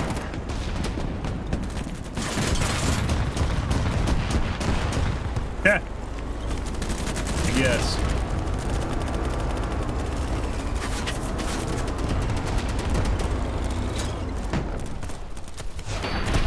Holy shit. Yeah, that was a game. That was something. We are barely positive. 84-19? What the fuck are these guys doing? Other team's not looking too hot either. 56-12. 50-7.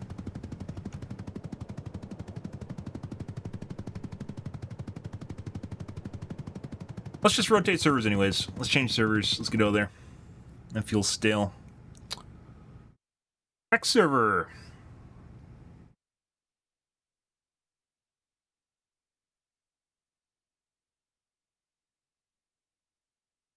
What do we get, guys? Mm-hmm.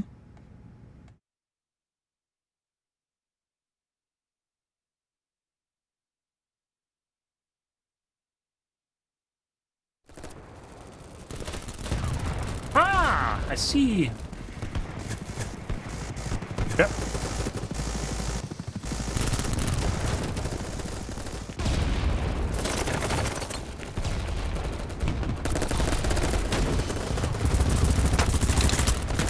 They're all in armor hits.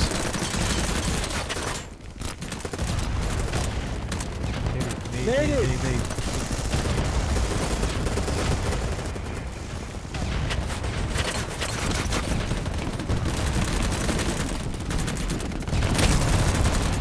Good. They don't want to add shotties. Yeah, a little bit too idealistic. It's like they died one too many times from a shotgun. Which honestly, for how fast SMGs kill you, it doesn't really matter. The SMGs are basically shotguns in all but name.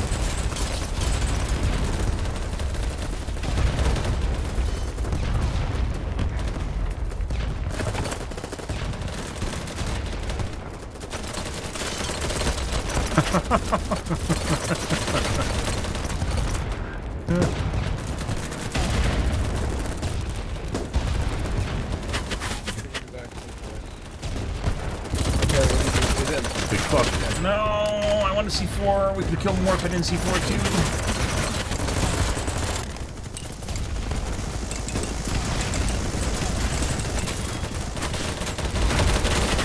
Use a drum on the vector, you're overcompensating. You lose a shitload of move speed on the vector when you put it on.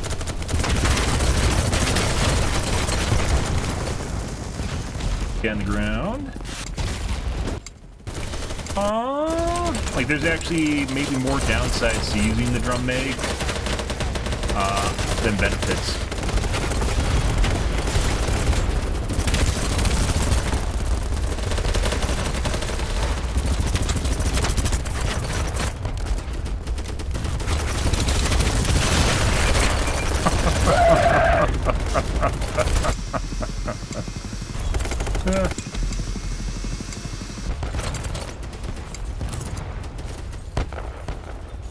Oh, we lost objective.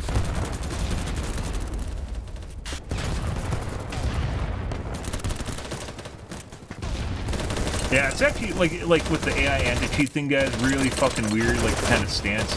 Usually when you get like development teams that are like one-trick ponies as far as maybe cowboy coders, let's go with that, cowboy coders, so people that are used to working alone, they don't like making concessions and they're really idealistic. Which can be good, and it can also be bad.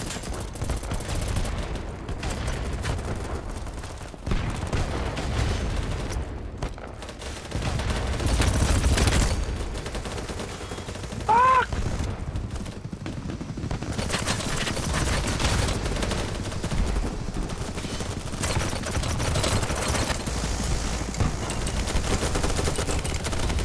Eagle needs a buff. The guns don't make sense. As I mentioned before, I think there's some stats that just aren't labeled, like they just don't show up. I think there's a crit stat.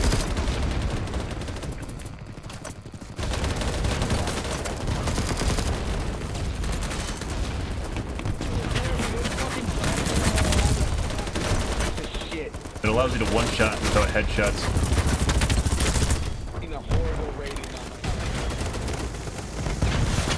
What? Waiting for me. That's fucking weird. There's no one behind me. He wasn't shooting anyone random. He was waiting for me to walk out in front of him. Okay, again. Hey, Joey, Joey,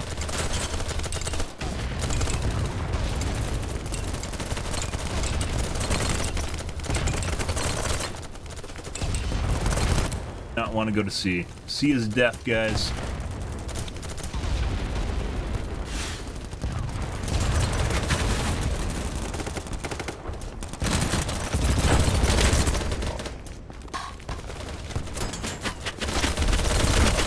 That was not an ally. I saw the blue behind him. I thought it was an ally. Those were not allies. Oh no.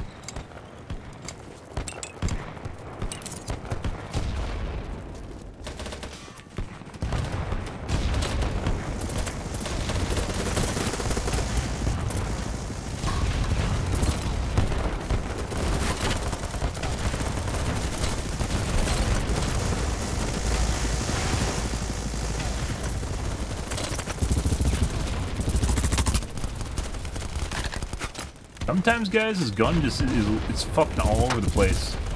And other times it's a fucking laser beam.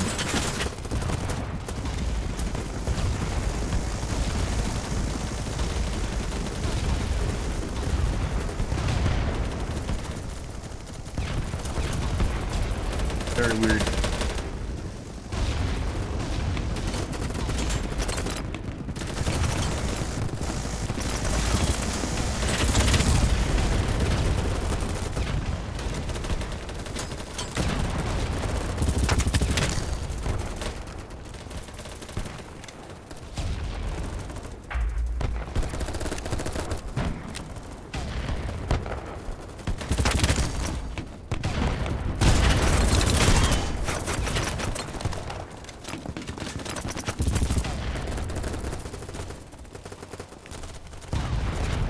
Might have to go get my mag.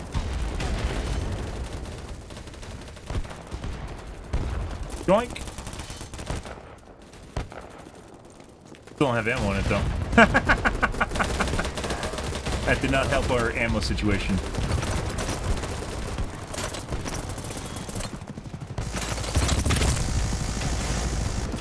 Man. Did I just kill both of them?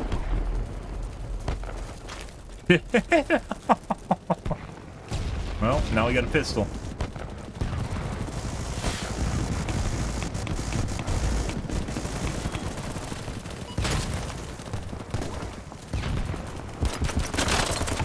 That's a friendly laying down in a building full of enemies. What is going on here? Why? What is that? Oh. Oh my god. Can't make this shit up.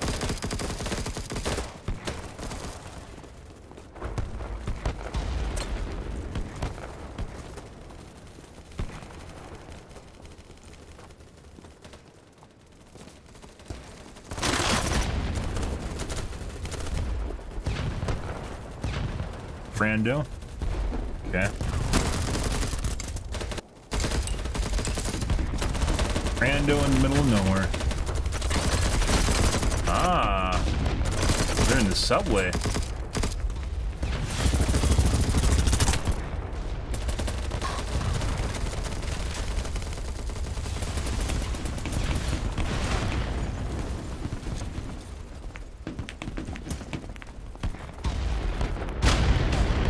AP mine.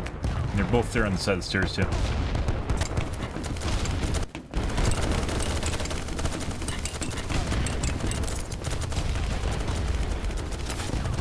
Get your med kit.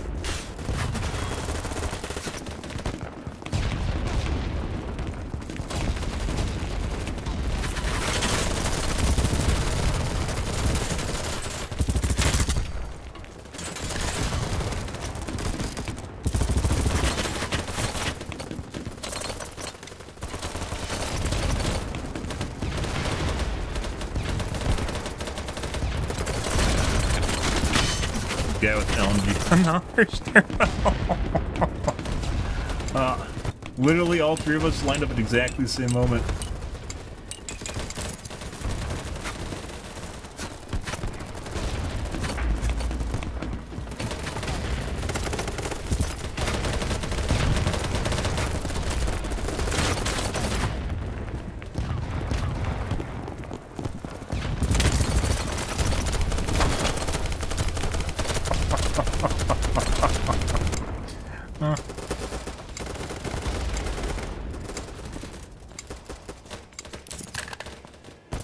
Oh, we're in Subway. We don't want to be here. We're leaving, guys. Subway is death and destruction. Although a little bit of fun.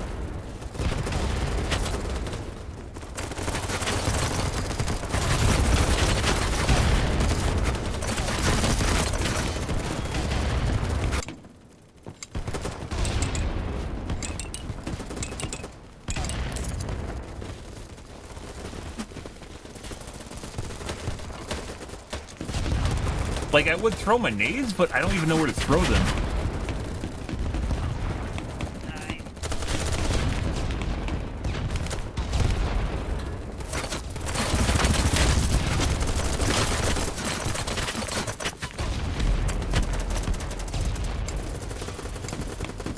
Trying to find the entrance, guys. Get in through this side. B.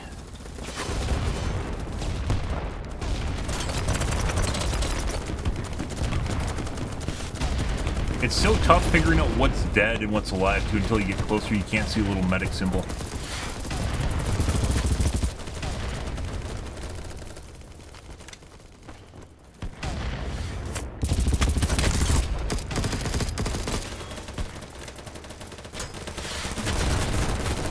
Sniper's down there.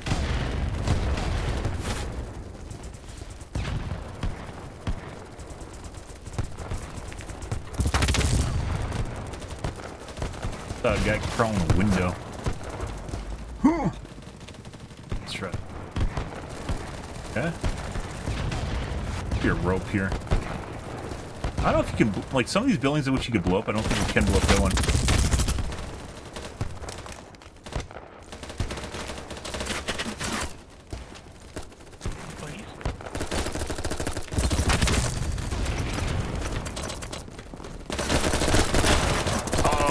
Got him too.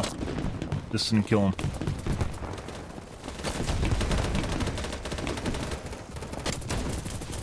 Nice. Well, we got around. They're medics. They have to heal me. It has medic in their name.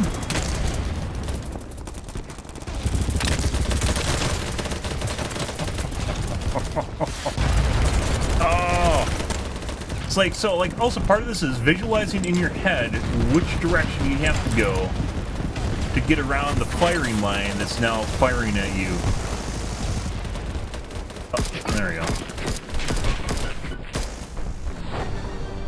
How did we do? 33-16. 9-16. What do you suppose this guy did? Oh, this is the guy that was, we just found in the middle of nowhere.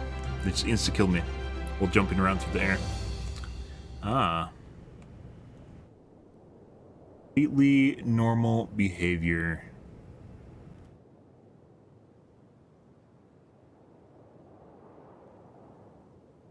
Like the Vector makes me a worse player. There's a lot of good guns in the game, guys. M4 being another one.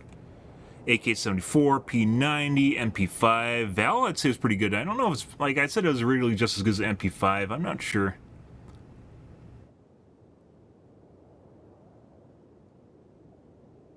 M4 is definitely not as good at short range as the Vector is, but like when you start getting to medium, you talk like medium or medium long, things change drastically. Even if the Vector can do it, doesn't mean it's good at it.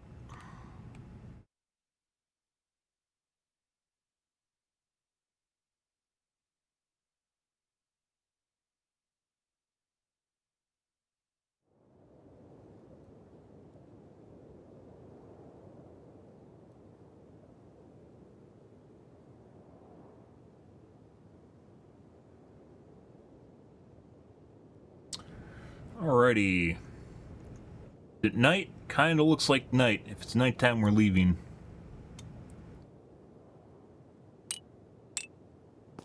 At night. Yeah.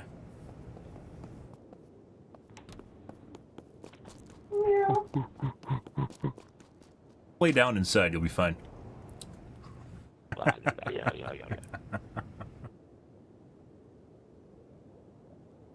Jeremy. What's up? Jeremy. What's up? Driving? Okay.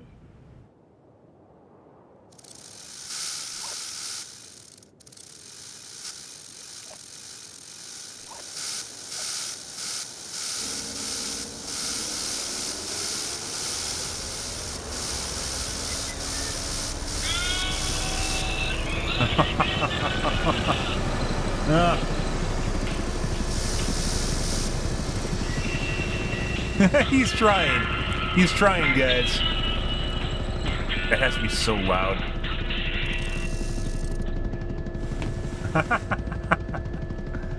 Oh my god, go to the center objective, not the close ones that all the vehicles go to.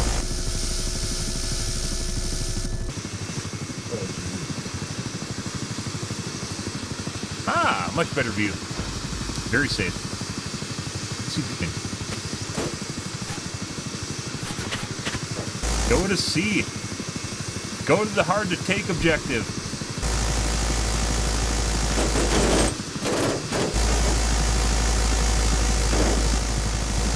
Oh my god, it's too far up. Dude, sometimes the ropes glitch out and like you get like pulled underneath. I think it's something to do with desync.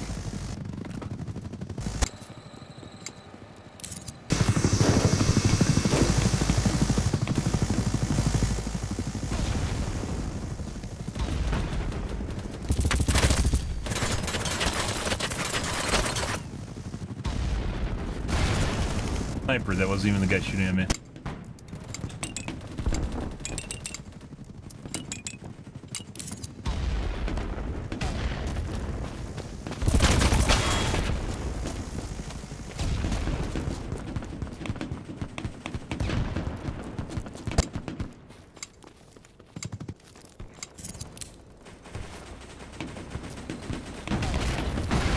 I don't know if you guys intentionally doing that or not. Very helpful though. Probably just AFK. Uh-huh. Yeah. Beautiful gaming. You can suck my dick, dude. No one gives a shit about you.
I threw it on his helmet. Good.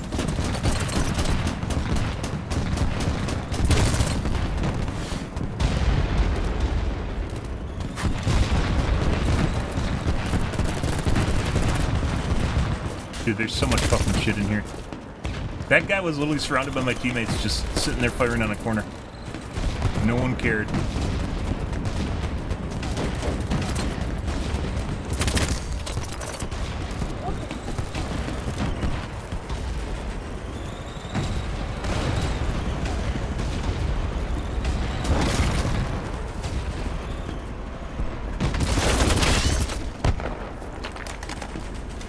Where we want to be.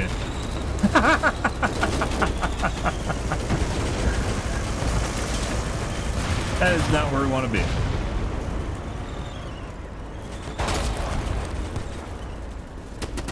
Yeah. Huh?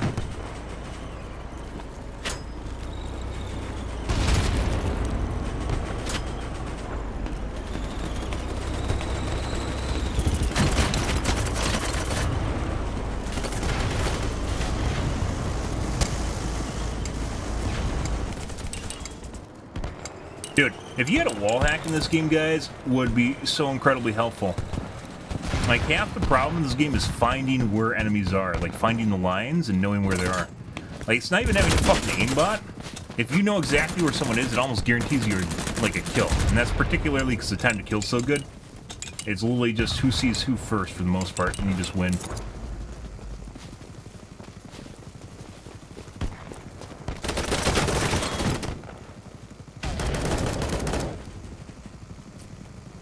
Okay.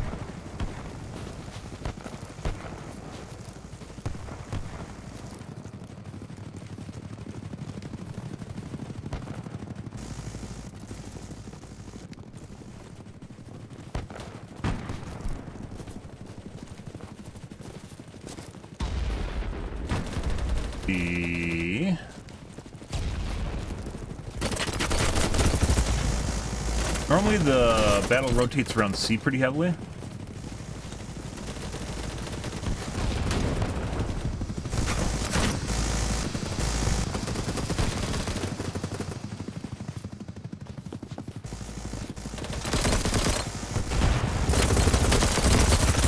did I not fucking kill him? What is this server? 56, that's not bad. 90s are bad.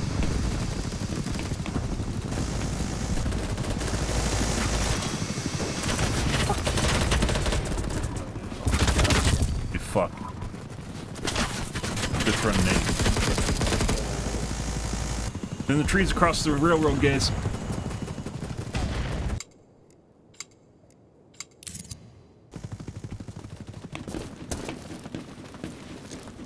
Even figuring out where to throw nades is questionable.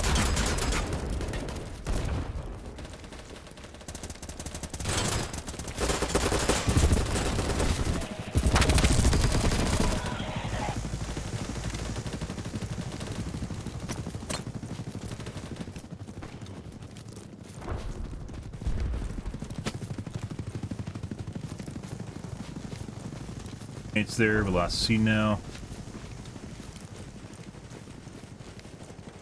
Velocity.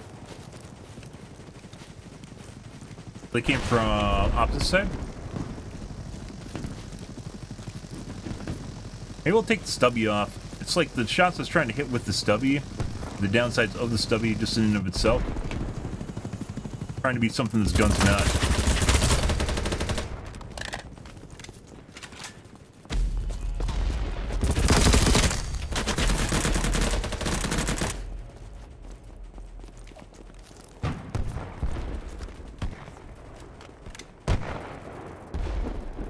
Might as well pick that up, because...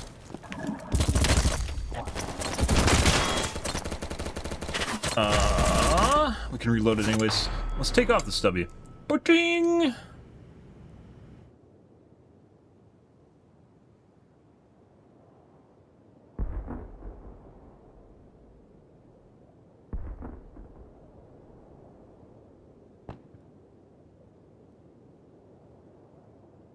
Oh my god, I get that 0.01 control back and that 0.01 run speed. Oh, got a quick mag. I don't know, the basic VAL is just very good in and of itself. I don't even know if it's worth adulterating it with a quick mag. Like, you reload really fast to begin with. That.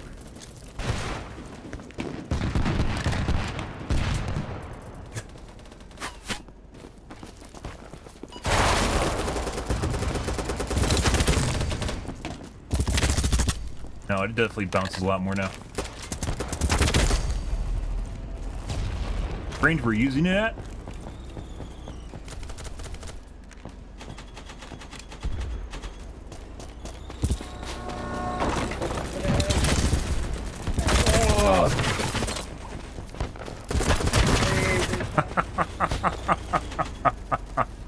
Almost. Oh my god, my squad. Back to sea. Okay. It definitely bounces a lot more if you're not getting that. Very, very bouncy. The run speed, guys! The run speed is so good!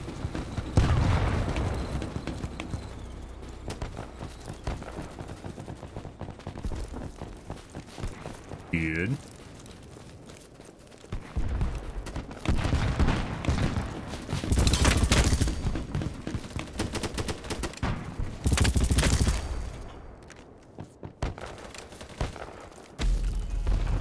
Bandages. Maybe we'll go back and put the stubby back on.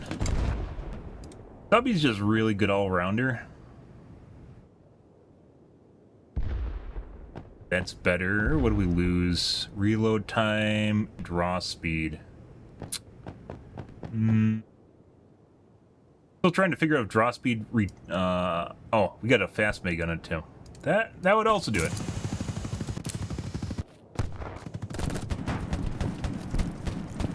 Draw speed relates to time to fire. It looks like it does. So from run full sprint to firing.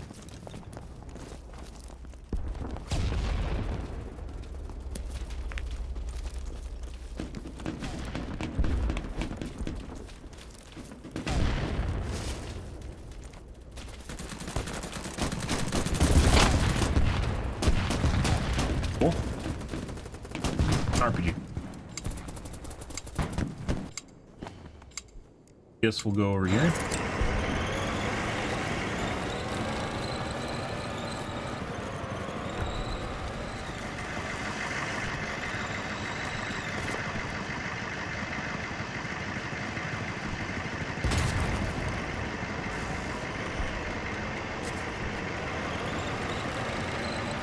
Dude, the vehicle control on some of these vehicles has a lot to be desired. Oh.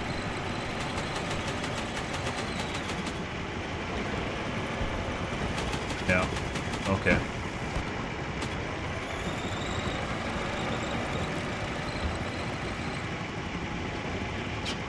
Third-person mode would also help with that. Or is gonna get shot out at some point here. We can go water tower.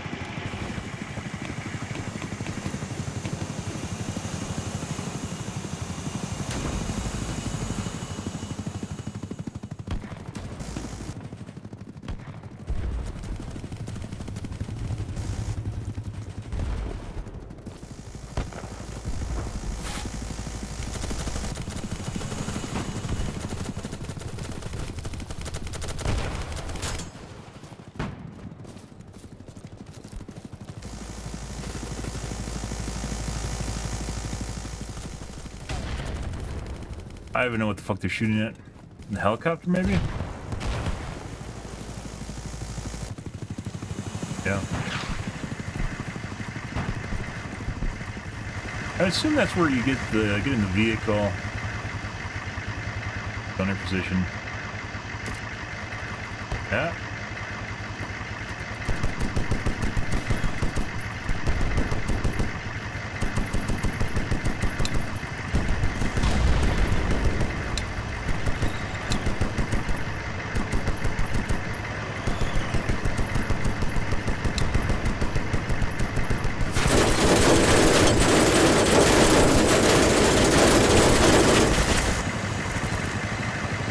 Never actually used the Jeep gunner.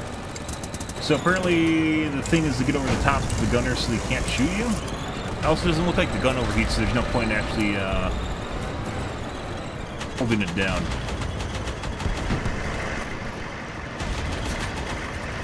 That's not where we want to be. This is the wrong vehicle. Oh look, someone else figured it out. Monkey see, monkey do, guys. Looks like a charm.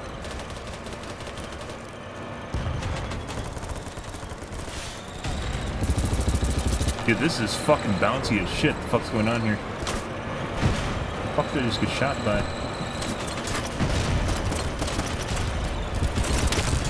Yeah?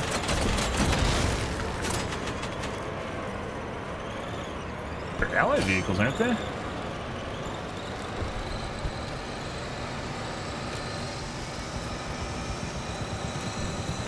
Maybe I made a mistake, guys.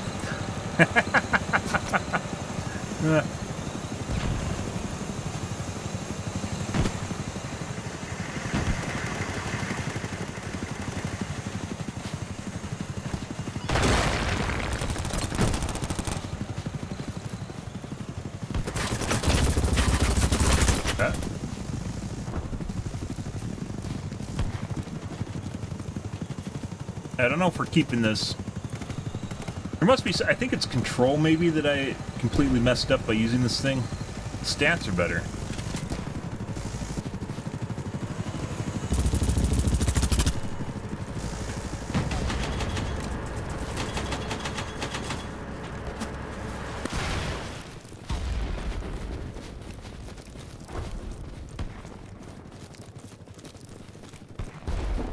You can see now. And back we go.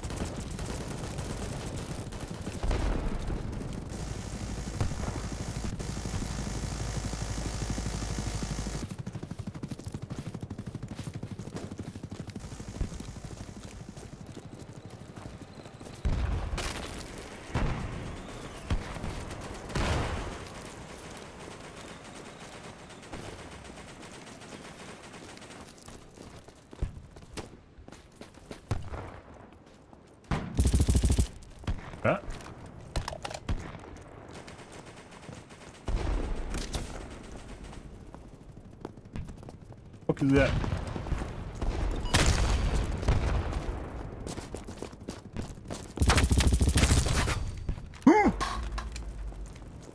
Three bullets. Oh shit!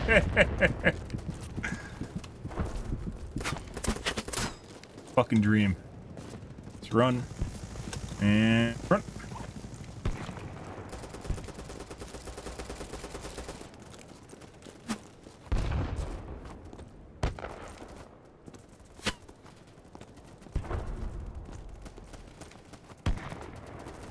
Hey guys, they're in here somewhere.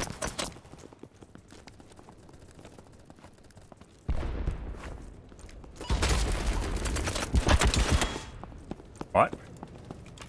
Okay. You guy's alive.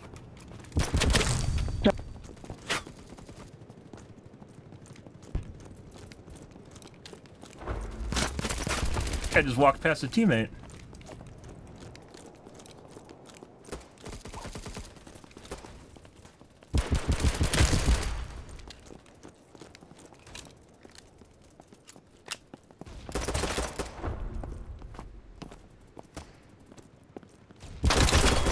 And shot him in the dick. It's pretty good. We ran out of ammo. That's something. All right, let's see how we fucked up this gun. Stubby control. Get +1 control. Reload doesn't matter. Like almost all the stats are worse, right? Draw speed. I mean, I already knew that, but control, I guess, is maybe what does it.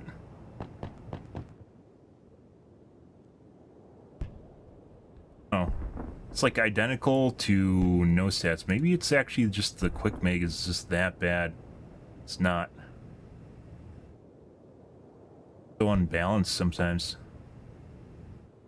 Back to the stubby. Good, good, good. Find a better squad. Bravo. Oh my god. Instantly good.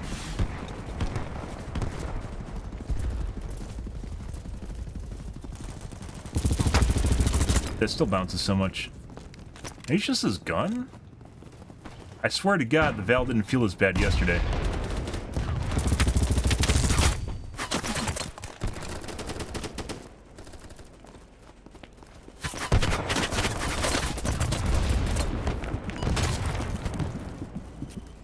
Guess we're here. Fucking 3C4 raid on top of me? Oh yeah? You fuck off, dude. Someone's a knower. Maybe my legs went through the building? Side of the building?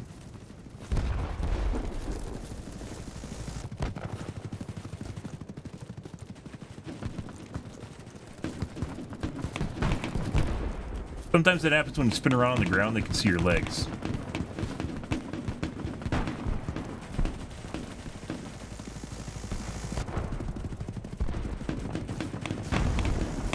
Good.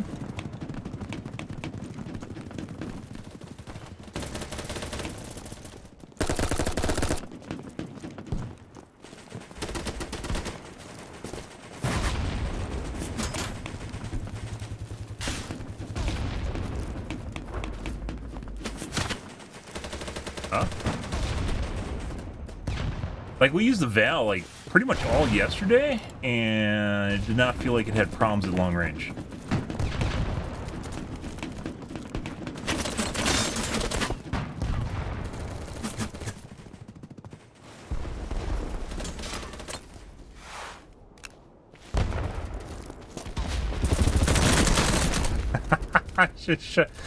There's a... You have a choice, guys. When you see someone looking at you and you are starting to shoot at someone else, if you shoot at the guy that's shooting at you, you have a chance of killing neither, which sometimes happens. But if you continue shooting at the guy that's not shooting at you, you're probably going to die. Almost exclusively will die. But you'll get one kill along the way. So which then do you choose? Try and shoot the guy that's killing you, or...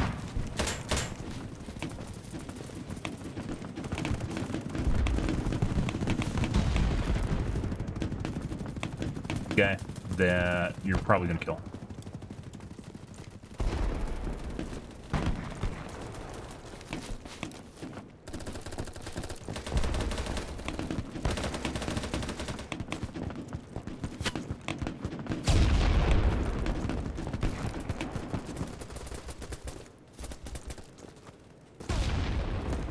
Look at the enemies.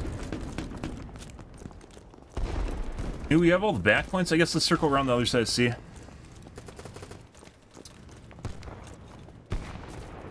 Seemed like we were heading off people over there.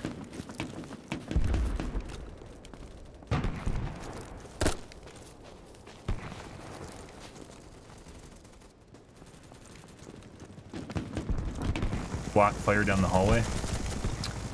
Good. Good idea.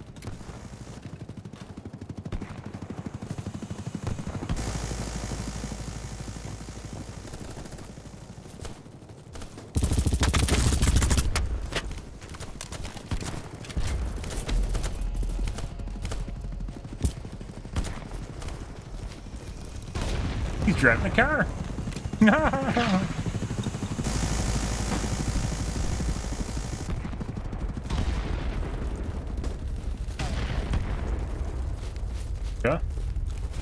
Guess we're going to D.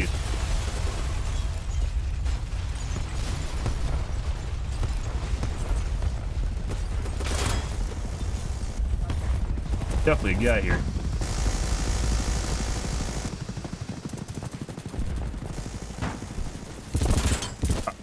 There they were.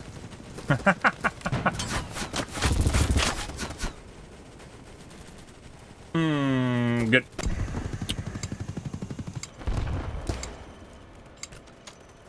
We have all the points on the map. Who do you suppose is cheating on our team? Green 12? They have a 35 and 12 though.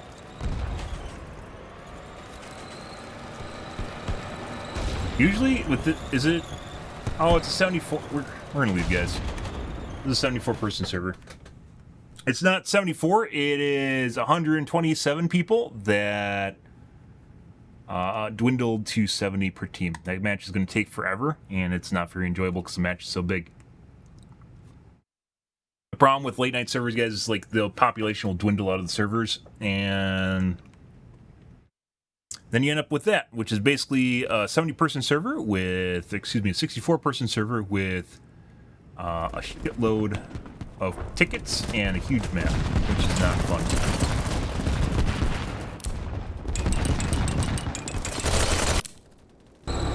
Let's see.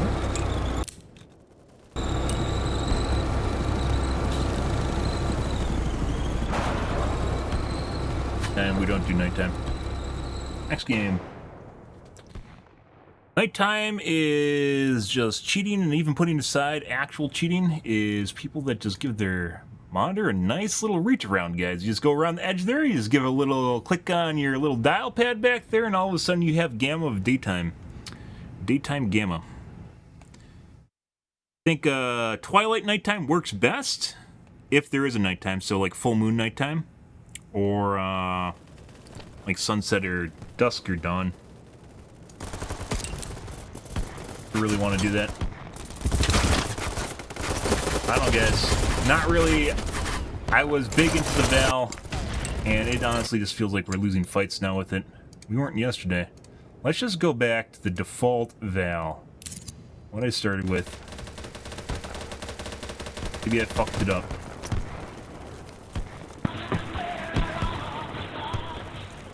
Yeah?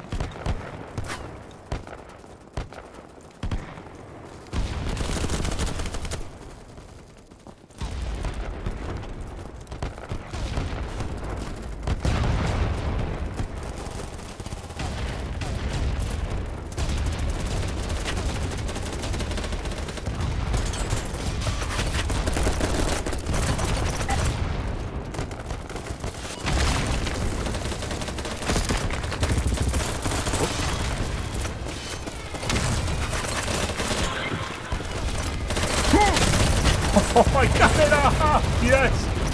Dude, all those guys sitting in the corner is like a fucking Indiana Jones moment where you just stumbled into the Nazi room there. Yeah, they just all turned and looked at me while they're reloading their guns and medding. Yeah.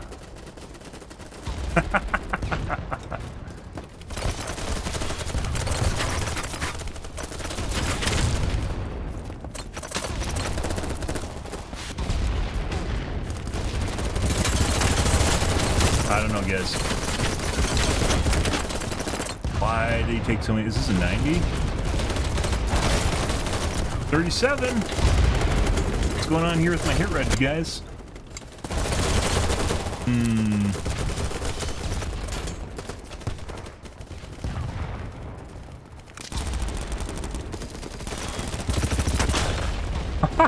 He didn't kill himself? The fuck is that? How? Holy fuck. Please.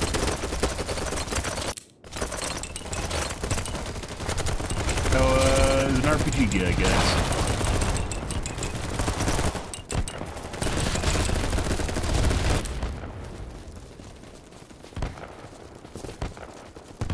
Oh my god, it changes your name to include caster when you're a caster? Okay. Does it put a neat little thing on your icon? ATVs. That's something special? Keeps resume while I'm getting shot. Oh, maybe it's a guild. That might be a guild called Caster. What's this guy doing? Fuck off.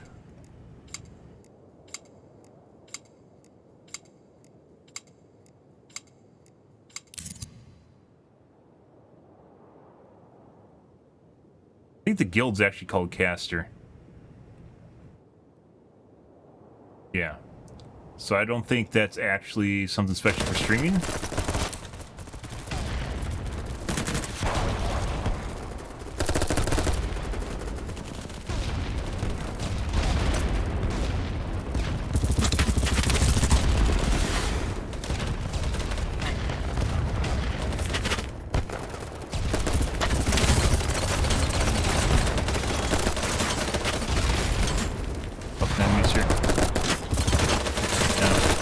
I knew the building had people and I didn't know how infected it was.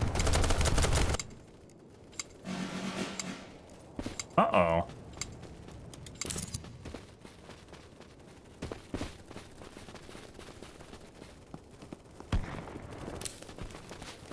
Alright.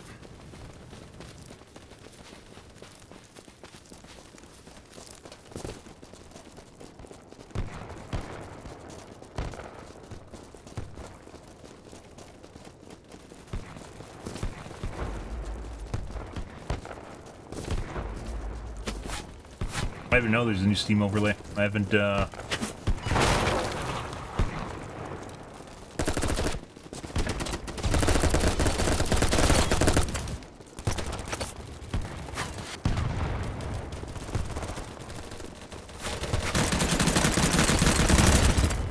was an enemy.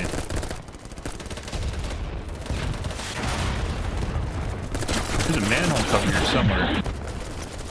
So I think that's actually still on top of the manhole. I thought that it was blown off the manhole or something because it's elevated. It's not. I think that's actually... I was looking for the hatch for the sewers because I don't know where it is.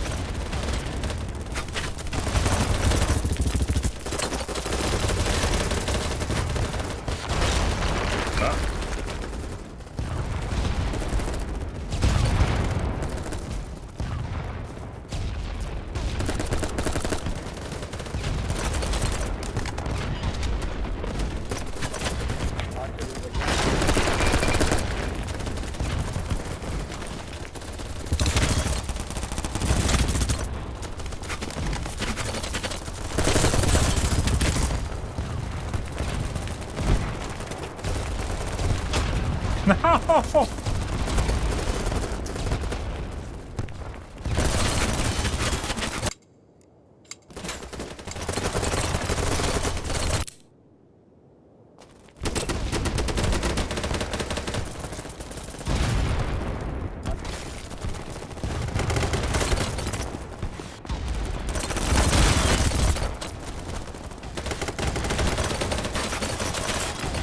Good. This is very kind. I don't remember the map type, the name of this map type. I'm not sure I like this better than Conquest, like the normal one.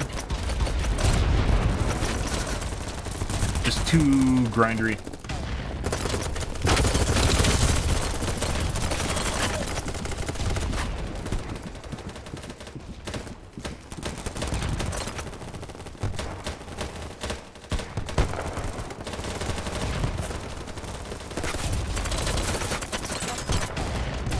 There we go. We won't get cut off this at all. Okay, changed my mind.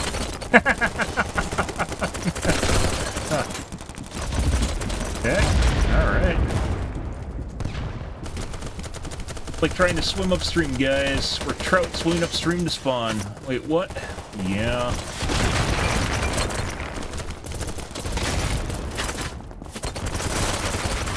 Oh my god. What? The fuck is that? He knew I was there? I don't think there's anyone inside. So he shot the rocket at my wall to kill me behind it. So he could go through?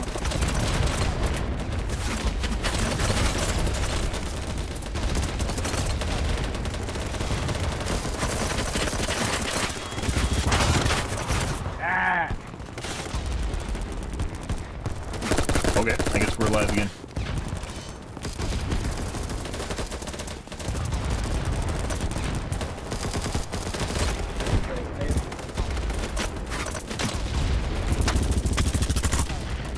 God, it's bouncing.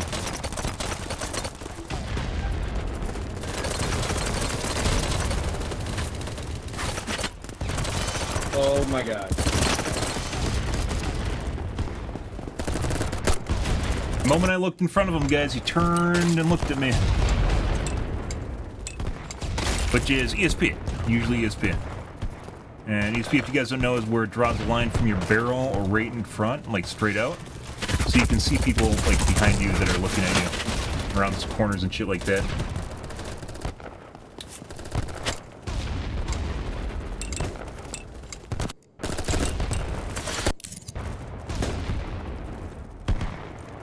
We might move on. Maybe we'll go back to the Vector or MP5 and maybe come back to the VAL.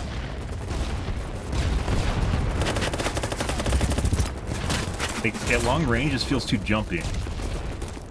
We've only managed to make it worse.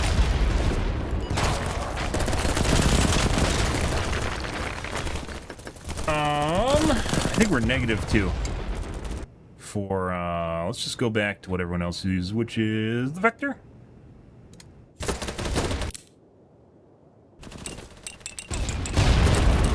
Maybe it's the time to fire? Something feels off.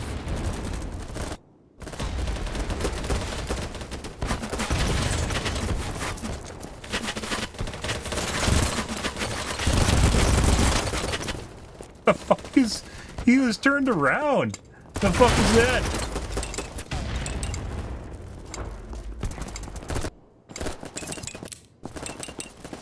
Tough games, guys. Yeah?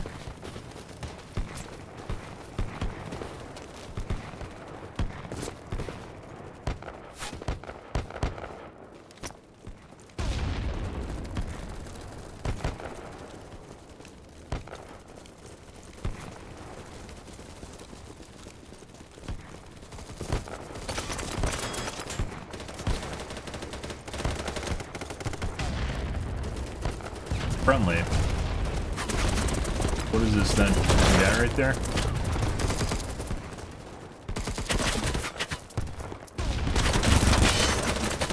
That's the other side of the street.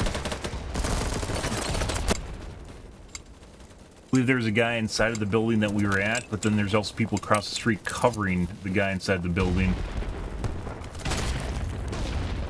Yeah.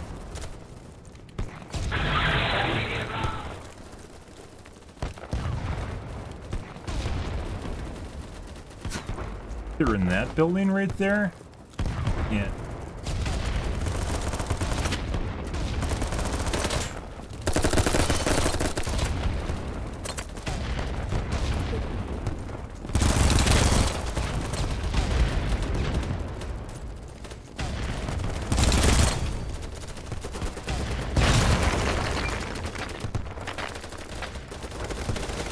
I don't know if I can get up there. I can try?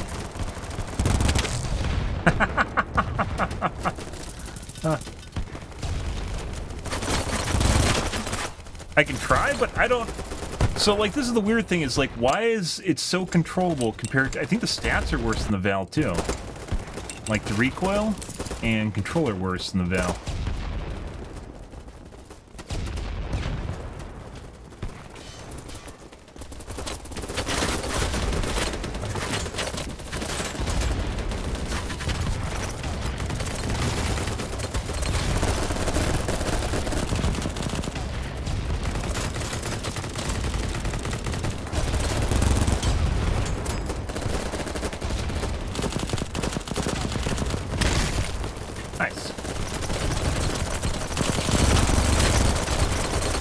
it take so many shots to kill that guy?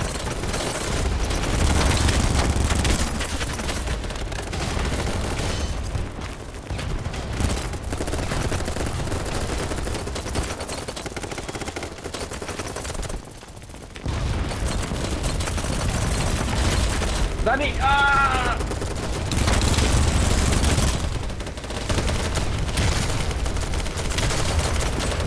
No!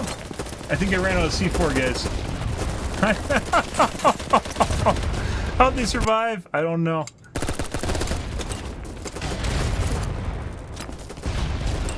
Much better.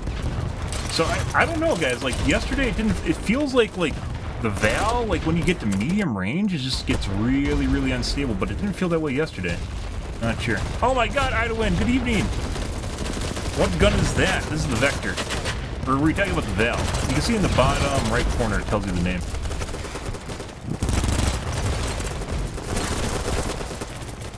How many dead bodies? I can't actually see what's going on in there.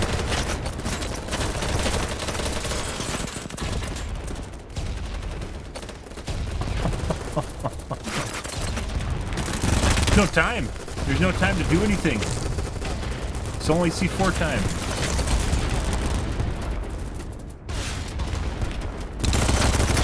What the fuck is that? He's just slugging over the edge. And then he didn't actually fall to the ground floor. He fell onto the floor above him, the ground floor in the building. Oh my God. Okay. We're leaving that room. And that building's occupied now. I generally don't play with viewers, but I appreciate it. Or people in general. Not just viewers, people in general. I like the organic, fluid, normal experience. And having people that generally try to stream snipe me. You fucking shit.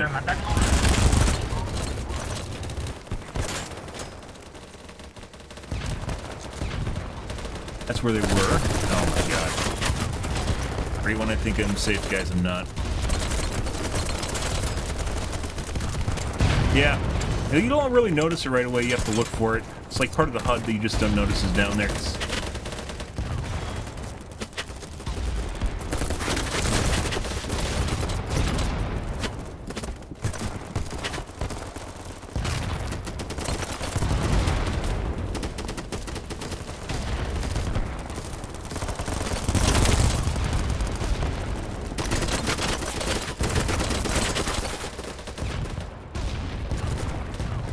Swear I checked.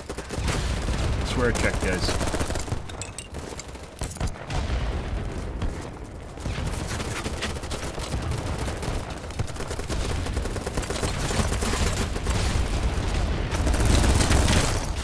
Fucking laying down in the open.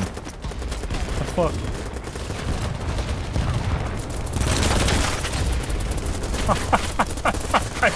I think I got shot through the corner piece there. I don't even know how I died. Is cross kill maybe? I don't think so.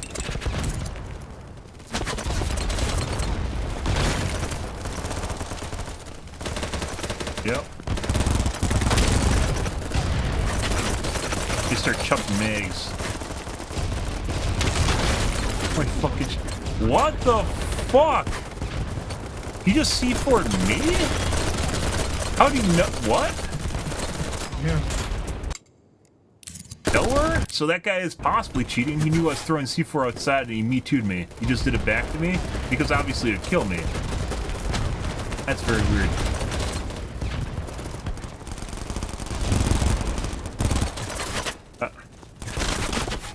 Top left on the lyrics line.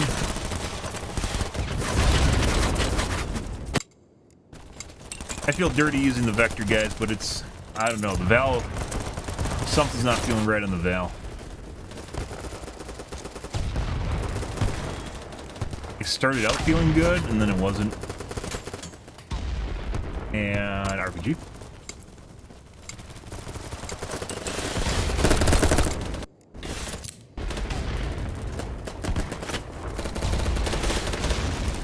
Really love some ammo. I'm on my primary. I got 2 magazines left. I would love some ammo. haikus. Nice. We can get across the street. Let's find out. Massive flank. Oh, yeah. What? No. Oh. Oh.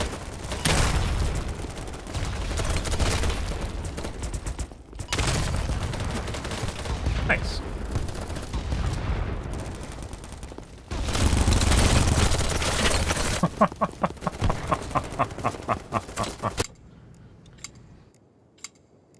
I think a friendly blew up the stairwell. I don't even know. So they took D. That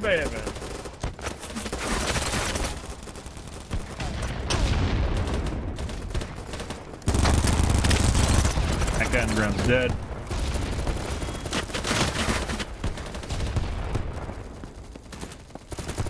Good.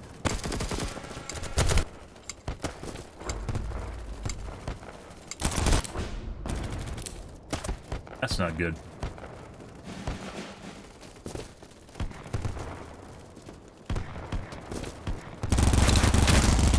That took a lot of bullets to kill him. For a vector, that is.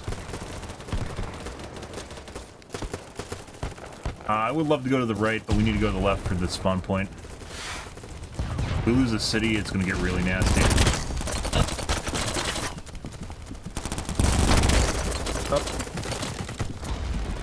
Find somewhere where we can bandage. We might bleed out.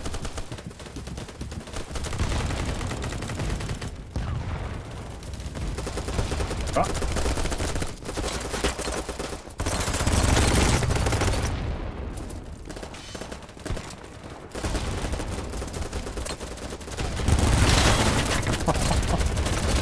We might do the MP5. So, like I mentioned before, it's not even.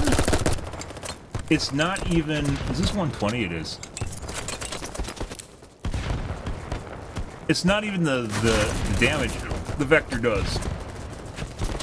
It's the fucking move speed.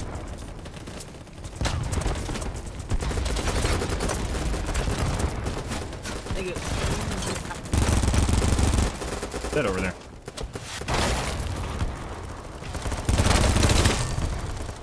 I think they're all dead.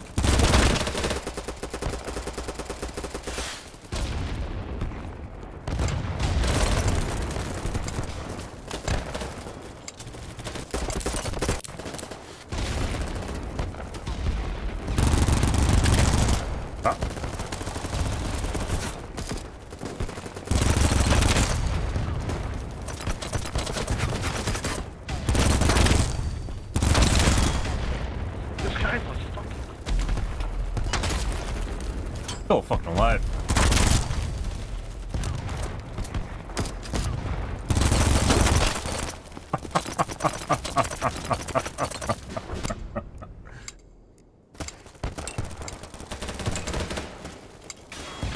I'm pretty sure that sniper I threw C4 on was still there. He didn't die, and he was still at that window shooting. And we need to throw that, run away. There we go. Hey, I say it.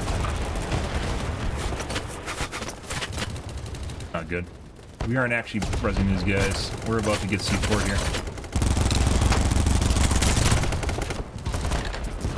These guys are gonna die in like a half a second. We gotta leave. And there's blue guys there? Yeah. Guy ran right past the blue guys and killed me. That's weird. It's almost like he's coming straight for me. That's interesting. And then he knew where it was. Very interesting. For him.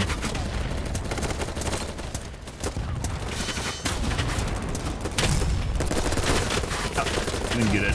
That's tough. If we get some C4 on that ridge line, it's just exactly like our side is over there. It's just packed with people. Totally packed with people. So, out of curiosity here, like, frustration now gone 1.01, 1.13, 0.5, 1.90. So this is actually kicks a lot more than the Groza does. Excuse me, not the Groza, the Vector. First shot kick 1. 0.2. Control is at 0.92, so control doesn't matter that much. It must be it's the kick.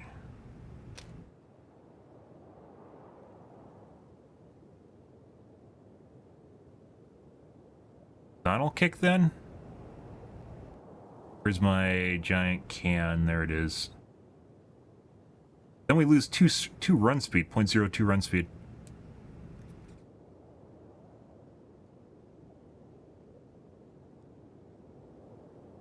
Let's try this real quick. Maybe we can dress it up a little bit. Take it out to dinner. Give it something nice to wear.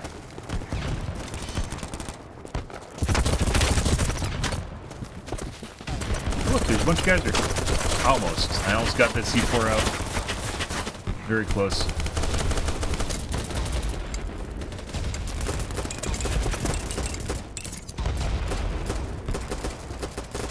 Throw grenades, guys. Throw grenades.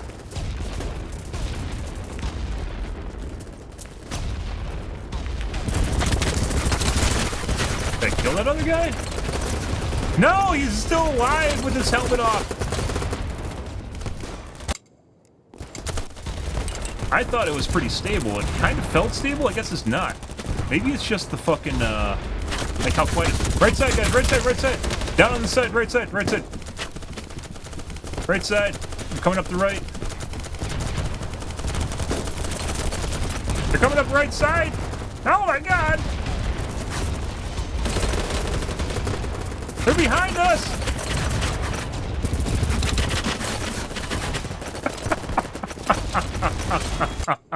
Our entire team is strung out along the ridge line here, and they're pushing right here into B, while everyone is over here. The fuck is that shit? No way. So this is now, as far as run speed goes, guys, this gun is now worse than the Groza I was using earlier, run speed-wise. I think we're 0.02 worse than the Groza, which I love my run speed, and that's not the direction we want to go. So I thought originally this would be on par with the MP5. That may have just been initial, new car smell. Now we have our giant can on the front of it to help with the horizontal popping. Speaking of which, we'll do another one of those.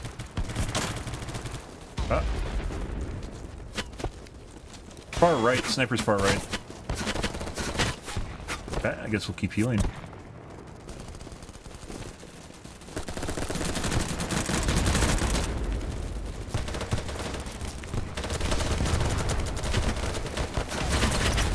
Oh, buddy.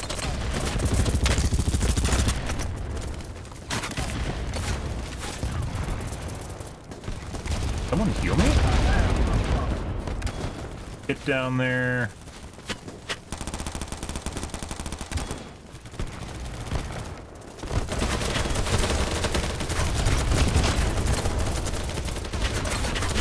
Yeah. The gun balance in this game has something to be desired, but it actually kind of feels like the VAL's weak now that I've used it. Maybe I just had a good run yesterday. We're doing really well with it. Well, at the beginning of the night, we're doing pretty well. Later on, we weren't. So maybe later on was more realistic. Ping, ping, ping, ping, ping, ping. Oh, yeah. How did we do? Not very good. Actually, we did really good. 635. But we did use the dirty vector for half that match. I think we started with the VAL, then we went to vector, then we went back to VAL. Or did we just start with vector? Not too bad. 136.38. Ah, I wonder what that guy was doing. Good for him.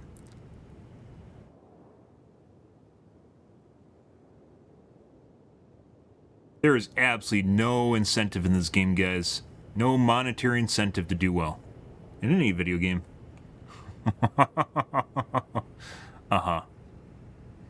I don't think we're going to do another full match here. Let's do a partial.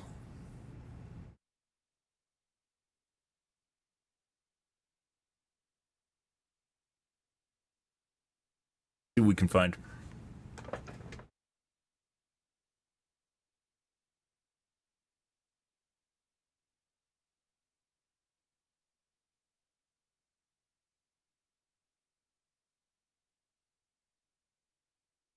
Good, good, good. Hope you guys are all having a wonderful sun mun.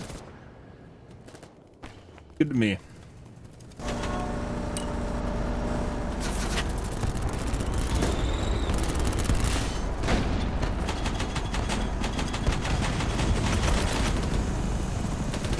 Yeah, like, look how slow I'm moving now. Huh? Pretty sure our teammates took care of whoever there was.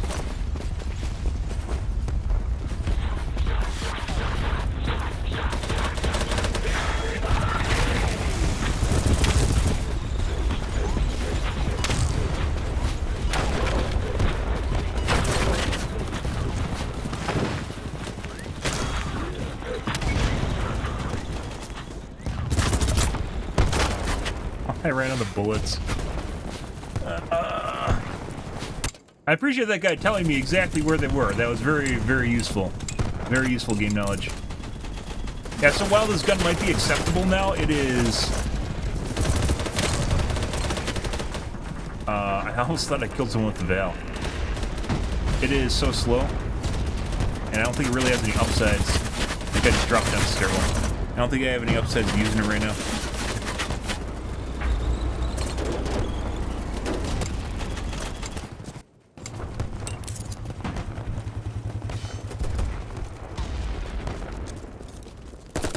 Like, probably the closest thing this is to is not the Vector, it's the MP5, so maybe we'll try the MP5 here in a second.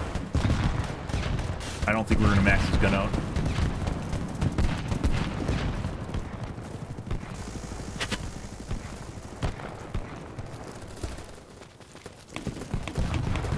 Is that an enemy? I thought it was an ally. It was an ally.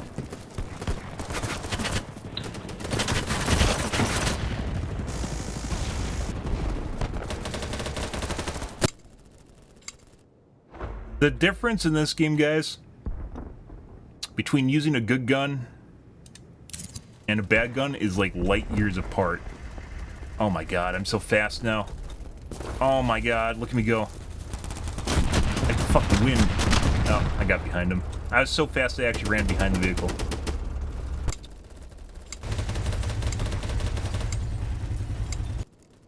That's not good.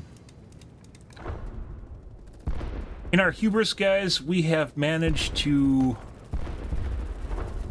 Objective.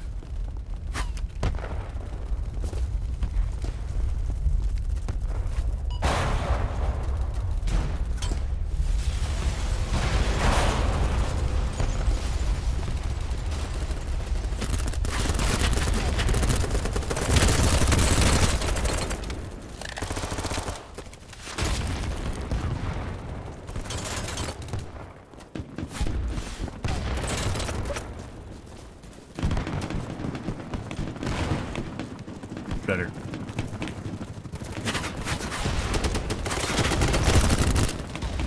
Dude, you just do everything fucking faster with faster move speed. It's not just how fast you move.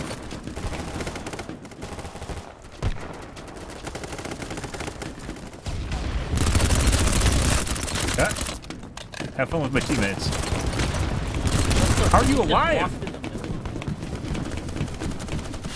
He's still alive. I still had to kill him, guys.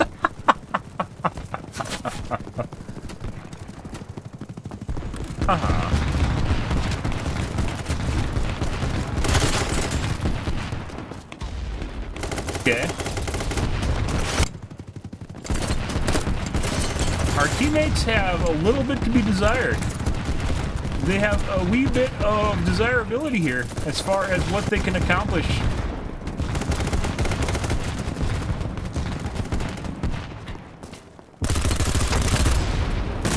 Sure why you didn't die? Stupid. Good.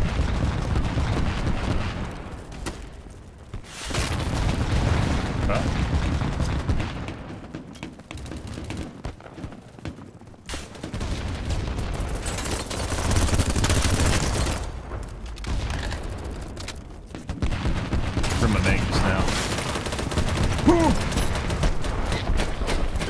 Well, that was a little bit shorter than anticipated. That's what she said. Shorter than anticipated.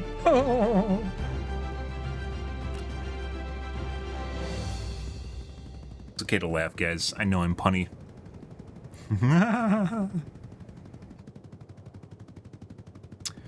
Well, yeah, that was supposed to be a 20-minute match. It was not. Yeah, so VAL, I take back what I said. I had, I guess, new car smell. I don't know. Maybe they give you a buff when you first take out a weapon, but it definitely felt a lot better. We were one-shotting more often with the VAL than we are today. But if you can't one-shot people, then it's kind of pointless to have the gun in the first place. Same server, isn't it?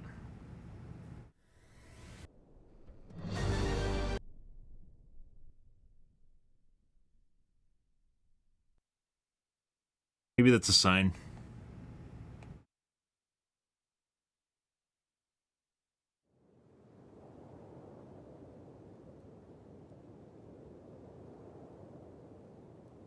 Okay. I think we're going to call things here tonight, guys. We will not be maxing out the VAL. That is very painful to use. It's actually worse than the Groza. Like, what we had to put on it was this guy. I don't know if we exactly knew. We might be able to get away with a lesser underbarrel. That isn't, it doesn't have as many disadvantages to it. But in doing so, basically we lost run speed, which was kind of borderline to begin with. And it has a 20-round mag, and it's just not really, there isn't really any upside to it. I don't know why I'd use it. Thought it was like the MP5. I don't think so anymore. Which explains why no one's using it. Alright. We're going to call things here for this evening, though, guys. Tomorrow will be more of the Battlebits. If you are new to the stream, make sure to hit the follow button on your respective platform. I stream to Kick, Facebook, as well as YouTube Live every day from late night to early morning, GMT -6, so about 11 p.m. Central Standard Time to 4 a.m. Central Standard Time. Give or take, it depends what's going on in my life, what's happening, etc., etc., guys. We have more people watching on YouTube now. That is, I think it's a lot to do with me actually getting into the directory on YouTube, where I wasn't. For some reason, YouTube must have had a screening process or something set up along the way we've talked about. I wasn't in the directory for a good month. And that kind of sucks. A month and a half, maybe even. That sucks. A lot of stream time just kind of with no one watching because, well, on YouTube that is. No one watching on YouTube because you can't actually find my channel. Yeah. Finding your channel in the directory is actually really important, as it turns out. And we are in the Battlebit Remastered category, but now the Battlebit Remastered category no longer shows up in the Facebook directory, or excuse me, the YouTube directory, like the overall game directory, which is fun. Yeah, we're gonna call things here tonight, guys. Yeah, we had some pretty decent games. I think your enjoyment in this game stems an awful lot from what weapon you are using, and I really do not fault people for just using the Vector. There are a lot of good guns in the game. You don't need to necessarily use the Vector, but when you're using a shitty weapon, the game definitely feels unenjoyable, depending on what your playstyle is. I love running around really fast, and SMGs do that, so. Alrighty, guys. Anyways, I'm out of here for this evening, guys. Thanks for watching my stream, as always, and I hope you guys have a wonderfully fantastic Sunday night and Monday morning. Have a good day, guys.